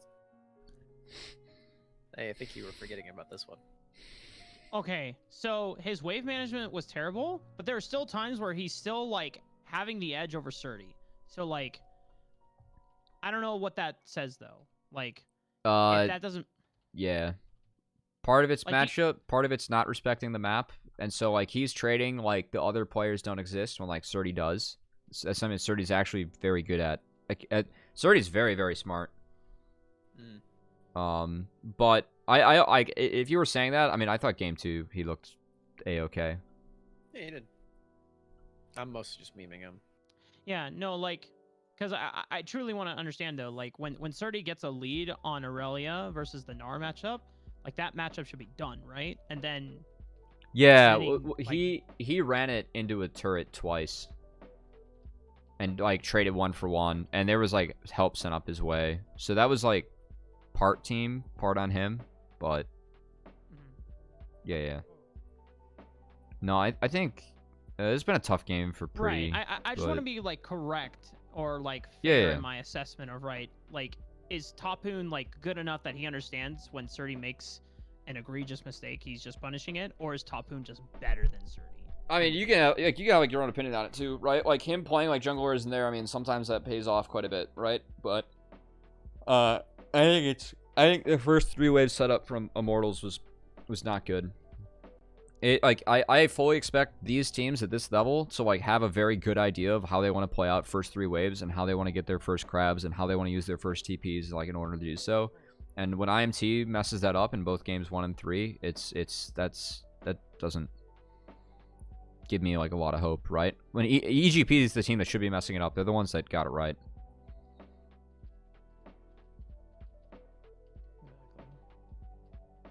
But yeah, This is definitely EGP in their comfort zone with a comp like this. yeah. No, Tomio on tempo jungler where like he made like first play of the game goes his way. Yeah, no, that's. Yep. I think Potluck's done like had really. I think Potluck like has to. I feel like he has to like seed more camps to like try and like make shit happen, right? To like save their team from like going all the way down. But it's not like his responses have been bad, right? Like every single time Tomio's made a play, like Potluck is on the opposite side of the map taking the right camps and they're up, right? Like he's ahead of Hecarim in this matchup. That should not be the case. But also, like, you're playing Volibear. Like, you have a lot of, like, strength. Like, you could easily be doing to Surdy what, like, they're doing to Tapoon, right? Empire. Just glad. I saw the Wii Sin games from Immortals in Northern Arena, and those games made me not want to see... Or Nidalee games. Pollock on Graves isn't even good. No, his grade's decent. Tomio will say that his again, better. It's a situation which, where like Graves is just perma useless. Oh wait, pretty good Scott. Yeah, no, dude, this game just wraps. This was the least they entertaining game to watch. They try to find a flank right there, but they can't find. Dude, it. I They haven't go even on seen a pretty- Shiro Samira pop off. Like, why did I watch this game? Why did you even pick He this look- champ? That's all I wanted to see. Well, because this wasn't the He gets- Shiro he gets show, one- Cubby. Yeah. This was the He gets Tomio one show. later. I guess we gotta share time with our 17-year-old all-stars. Our 17-year-old 5-star prospects must be shared time evenly. Also, I think that this series, I know that no one talks about Aspect. I feel like I'm one of the few players that actually talks about Aspect a lot.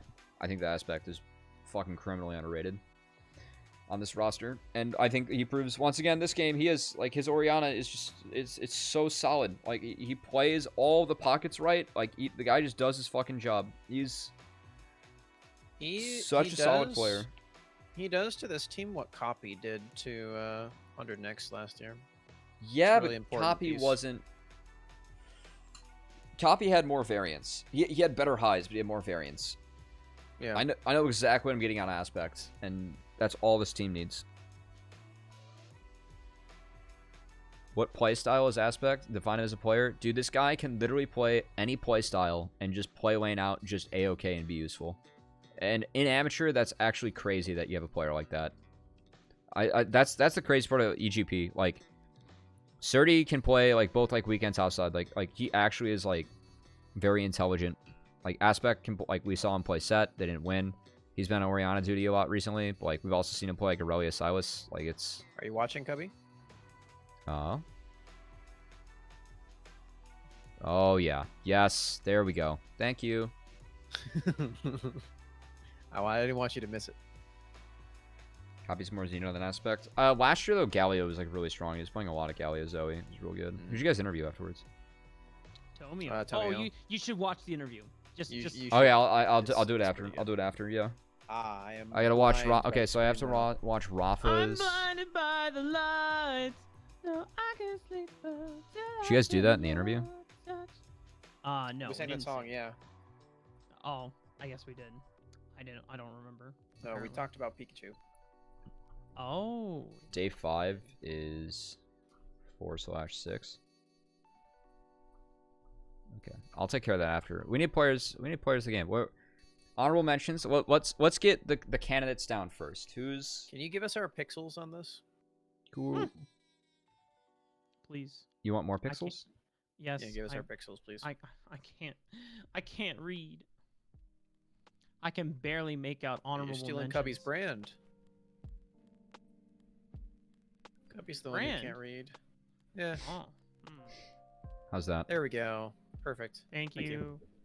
I miss mid lane Busio. So, I think Busio's gonna get support still, man. Well, I was very high on Busio. I know Ruxy was good. like I said, I think APA or Shiro gets it. But Fnatic had a good series too. So did Gorica. And I think on like losing teams, the biggest one to me is actually Joey, except for game 1. Joey game 2 is fantastic. Yeah, it was really good. Joey game 2 is fantastic. I don't think he gets an honorable mention for the day, but he had a real good game. I don't think TLA gets any. Do we have any other candidates we want to throw Harry in here? played really well. I don't. Harry had really good lane setups. He solo lost the game in game 1. Well, that's just 1 second out of the whole game. Cubby. Yep, The and rest he of the solo lost seconds it. were pretty good. He solo lost it. Yeah. Tommy had a rough game too. Yeah. Good evening, Cubby, Rafis, Max, Canes. you You giving it just to missed this Shiro, for the back or- half. No. If I was gonna give it to any one of them, it'd be Tomio. I mean, like, dude, Shiro's really good at this game, but I think Shiro's game 1 was really good. I also think his game 2 was really good. And I think he. Oh, in that's your game 3 dad? He did exact. very cool APM. In game 3, he did exactly his job. Game 2 was hard. Yeah, no, game 2 was hard. IMT Hi, Mr. Stearns. IMT played it out well. We love Hello, your Mr. son. Hello, Mr. Plan Ahead. Game 1 we never played. Your son is very cool. Game 2 you guys kind of fell apart, but it was game 3 made up for it for sure. Dude, I don't know, man. Gorica was so fucking solid. but like, I know APA was like pumping out like a ton of damage too. Like, two of them were really good. I know Tomio dropped a game.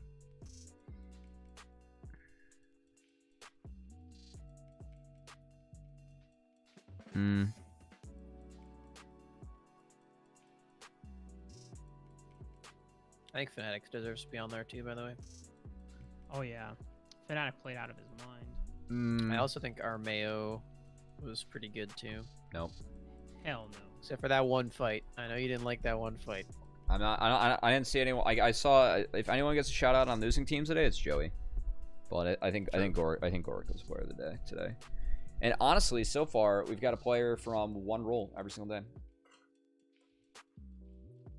Hey. We have Contracts, Darkwings, Big Gorka. Who's next? It's top lane. So I guess you got to pick a top laner. Well, is Viper playing on day one? Hopefully this doesn't. APA egg. Heard he's okay. His own dad is flaming him. That's fantastic.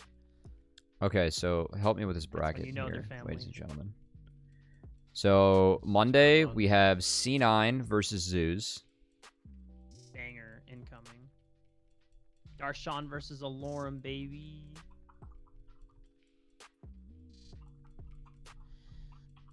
Yeah, each day has a winners and a losers. Yep. One. Which is kind of weird. So we have C9A Zeus. Are you guys on that day? No. What do you mean? A7 loser, A8 No. loser. We, I'm not. we're not casting on week until the 2 at all. 17th. Yeah, Yeah. we're not on until the 17th and the 18th. Oh, okay. Okay. Yeah, the second rotation of casters are up this week. You and Elton, Alk and Ravish, Mazel and Rebel. And I think one more. Walk. I think it's Icarus and Icarus, yeah. somebody. Icarus and Will? I think that's what it has to be. That sounds right. It's got to be Yeah. it, yeah.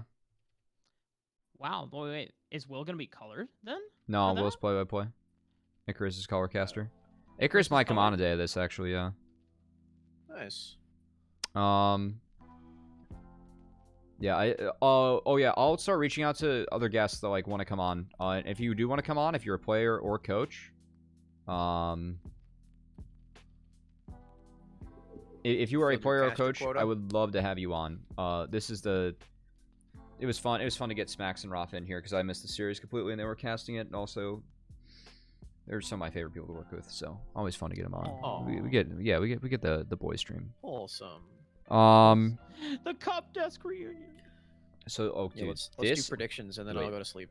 this match is actually crazy, dude. It's TLA versus GGA. GGA kind of, dude. Okay, if there's any quadrant of the bracket that was the hardest, hands down, it was this quadrant. Dude, Hands the down, first- this quadrant down here is. Oh, absolutely. Oh my god, hands down the hardest. By the way, the first day is That's this the is, like, matchup. the one of these first teams is out.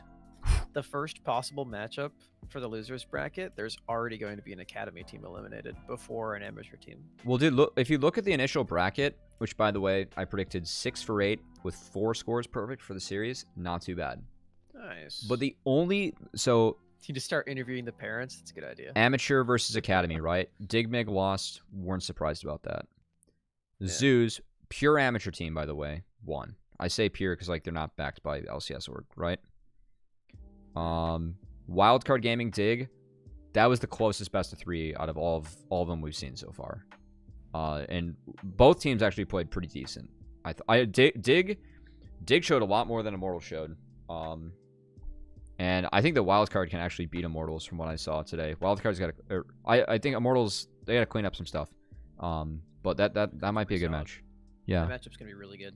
But these 4 teams in the bottom, hands down the strongest side of the bracket. Hands down. Yeah, I agree. Also, it's not just one academy team, but 2 smacks, because this is CLGA who lost and will be up against Fly. There is going to be a guaranteed 2 academy teams that are out after next week. Could potentially be 4, but that would be pretty shocking. Yeah. Okay. My predictions for this. I'm not giving Zeus a game against that team. I think Zeus early game's exploitable. I think TLA comes back with a vengeance, man. I agree. GGA got the roughest draw, man. They got such a rough draw. The GGA had to play arguably two of the best teams in the tournament to open up. Well, who would they have had to play if they beat Evil Geniuses? Barrage. Yeah, no, APA. They didn't play against EG. Sorry, it was no work. My bad. No, APA. I'm saying that this quadrant of the bracket was hands down the hardest. Like no comparison. Like these. Yeah. None of He these brings teams. up a good point though. None of these teams were C tier. Or yeah, I had none of them in C tier. I had all these, or no, I might have had. I think GGA and Barrage were both C, but I was very top heavy, so like that would have been like still like my upper echelon of like top 8 teams. Yeah. I lost. What? No. What are you playing? You playing Legends of Runeterra, Rafa?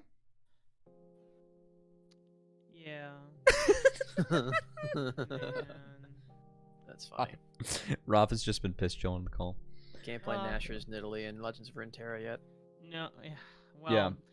I was like That flips. monkeying around with Nashor's Tooth, like a AP Bruiser build for Nidalee, and I was like, oh man, what if I just like, you go Nashor's Riftmaker, and then depending on what their damage profile, you just go full tank items. So like, if they have a bunch of like crit marksmen, you just rush Randuins as your third item, and you just jump in, you proc the Randuin's active, and then boom, they just cannot kill you, and you just destroy people in Cougar form because Rift is so good. But I did lose a Legends of Runeterra game, unfortunately. Unlucky. I'll be laddering some Hearthstone after this off stream. The new patch for Hearthstone actually pretty fun, but, yeah. AP and Ido are 100% right, by the way. Oh yeah, no. Oh Third. god, yeah. Oh my god, yeah. Yeah, you guys are 100% right. Yeah. Yeah, and actually, I think the that second quadrant actually has. dude, I think only wildcard. Academy teams. I which think is funny. wildcard versus Immortal. Okay, what's this will be the last thing that we do. What's the matchup between winners? You get one winners bracket matchup and one losers bracket matchup. Which one are you most looking forward to? Barrage, no org. If you don't say that, you're trolling. Okay. And then for losers, See, I'm excited for EGA 100A. I think that No-Org Barrage is like hype, but I also am very hyped for EGA 100A. I think EGA came out really sharp, 100A came out a little bit flat, and I'm wondering if 100A fixes that. And those are two of the best early game teams in the tournament. I think that that's going to be a really, really fun best of 3. I think for losers, my pick is Dignitas versus TSMA. Actually, Dignitas Mirage versus TSMA. That's my pick. For losers? For the one Okay. that I'm most excited for. No, dude, mine, it's got to be GGA TLA. That's crazy. That's a losers bracket matchup. That could have easily been a that's pretty quarterfinal. nuts. That could have easily been a quarterfinal. Yeah. That matchup is also good. I think either one of those is a good answer. Rafa, Honestly, what do you all got? the losers brackets are going to be really, really good. We're gonna get Rafa roped back in for one more thing before we say goodbye to the boys. Rafa, what is your winners bracket matchup you're looking forward to, and your losers bracket matchup you're looking forward to? Let me pull up the Discord screen share so I can see what. He's just. So for winners, Mark, there is No Org Barrage, there is EGP versus Dignitas Academy, there's Evil Geniuses Academy versus 100 Academy, and there's Zeus versus C9 Academy.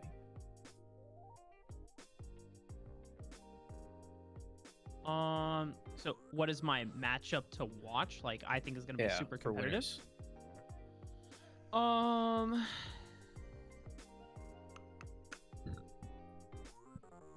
Let me see here.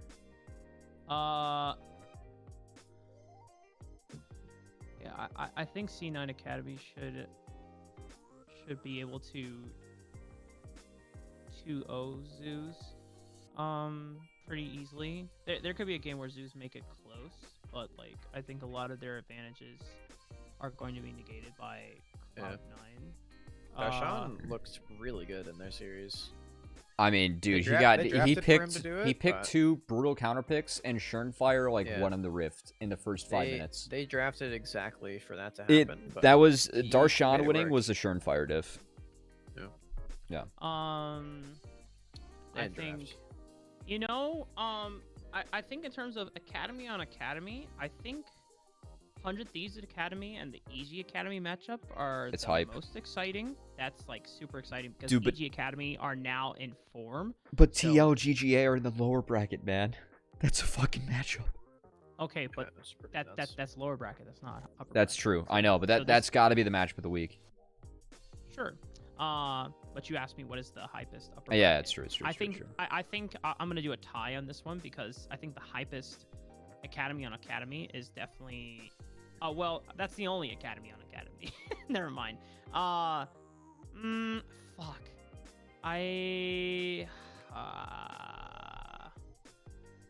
Because like No Org Barrage is a rematch of Challengers Uprising Finals, and assuming, knock on wood, we don't get any internet issues this time.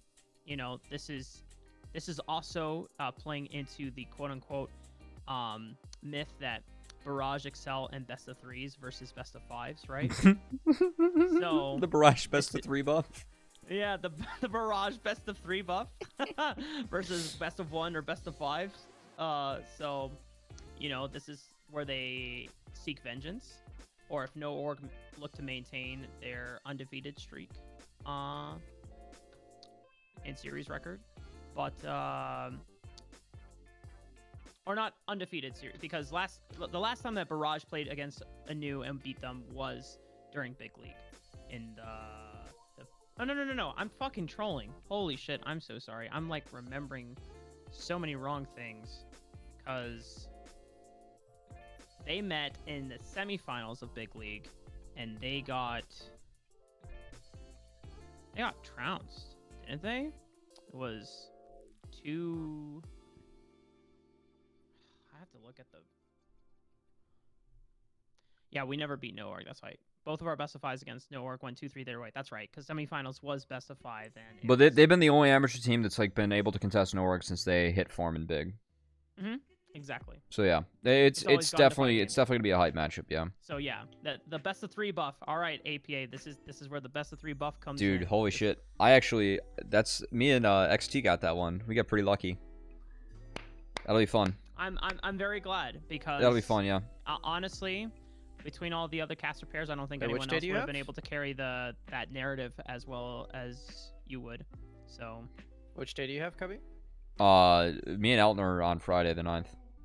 Which is the No Org and Barrage matchup, which is very exciting. So we get that, and then we get Wildcard IMT, which low-key, that is my sleeper match of the week, because I actually think that Wildcard can win. I think it's very close. No, I think Wildcard can win as well. Very close. Because I think neither team. If you think about IMT's advantages coming from Joey getting off the map, I think Wildcard can potentially match that. I think Wildcard has a really good early game, and they can match IMT, and then Team Luke can carry it late. I think they actually match up really well against IMT from what I saw today. I think that Wildcard has better setups too. I think after watching today's games, I had IMT as a bottom 5 team of the tournament, and I think that they did not look good. Like their setups just aren't good. I mean, you can tell that by looking at some of the academy teams. Some of the academy teams are starting to flourish in this best of 3 setting, and the other academy teams are starting to falter a lot. So it's EG finding their form right. We got Switchbox in here saying Wildcard 2-0 IMT. I love that. Hashtag. He is the big 100 Thieves fan. I'm sure he's looking forward to that matchup. All right, guys. I've kept you long enough. It's almost 1 or 2 p.m. or 2 a.m. Eastern. But before we sign off, midnight. Any shout-outs that you'd like to give to the group, the class, any of that stuff? Wait, before APA's dad's dropping something in here. Wildcard team fight's better, they win. But then I'm used to Barrage, how they excel in team fights. Yeah. Yeah, Barrage. Yeah, both teams team fight pretty well. Wildcards got good early game, though, but that's because they pick, like, Renekton New Year, so yeah. Anyway, Rafa, you go first. Where can we find you? Any promos? Any of that? Also, yeah. Any shoutouts? You can find me on a majority of platforms, all at RafaCasts. So that's Twitter, YouTube, Twitch, Instagram. Yeah, I try to synchronize all my platforms together. And also, please continue supporting Amateur. Tune in onto Academy and LCS starting Monday again, or is it Tuesday? It's Tuesday. April 6th. Yeah, April 6th. Mm. Yeah, I think. Wait, is it Tuesday? I thought it was Wednesday. Yeah, April 6th. April 6th. Yeah, it's April Tuesday. 6th is Tuesday. Oh yeah. Uh-huh. Cool. Oh, it's because Mid-Season Showdown is happening now, right? That's right. Yeah, you can check me out at twitter.com/smackscasts. I tweet some stuff. He says things are really cool a lot. It's really cool. Yeah, it is really cool, and hope you like my Twitter. I think Mark and I got pretty lucky that our day was the biggest banger of week 1. Yeah. Oh, we got so fucking lucky. Yeah, man. you guys are a good pairing. Yeah, I'm glad that we got to do that, and glad that people seem to like it. I haven't gone back and tortured myself to look at the Twitch chat yet, but how bad could it be? Never do that. Never do that. You Yeah, had no, Spawn say nice things. That's all you need. Thank That's you, true. Mr. Spawn Thank liked you, us. Switch and Mr. That's Stearns, awesome. for the nice words. Also, Yes, thank you so much. before we go, there was one promise I made during the cast, or during the stream. 2 others I have to follow up with after in terms of watching things. Here was the the 4-foot trophy. trophy that I won for Oh, winning yeah? my fantasy yeah. football league, and you can tell it's nice. big. It also comes with a shirt. I get to sign it, and I wear it to the draft Sweet. next year because I'm champion. Yeah, so Looks this is nice, man. It's our obnoxious friend league joke. We got our names on the bottom too, but don't have to show those. So anyway, Yeah. Past that, oh, I thought you were yeah. done. Sorry. Thanks for having us on, Cubby. It's been a fun time. No, it's always a treat having you guys Um, on. So I'm sure if you're listening to this right now, then you are probably already aware. But Cubby and I also run a podcast around the Proving Grounds, so definitely Isn't check us that out what over this there. was? This was just unofficial Proving Grounds podcast. Smart. There it is. Yeah, we I've write been you recording the whole time. Yep, and you gotta play us. You gotta play us the Proving Grounds pod song now, Mark. Boom, boom, boom, boom, boom, boom. All right, I think this is the Boom, perfect boom. moment to rate Tomio on. So we're just gonna do that. All right, All right, thanks Thanks for for tuning in, having guys. us. Yeah, see ya. good times. Woo.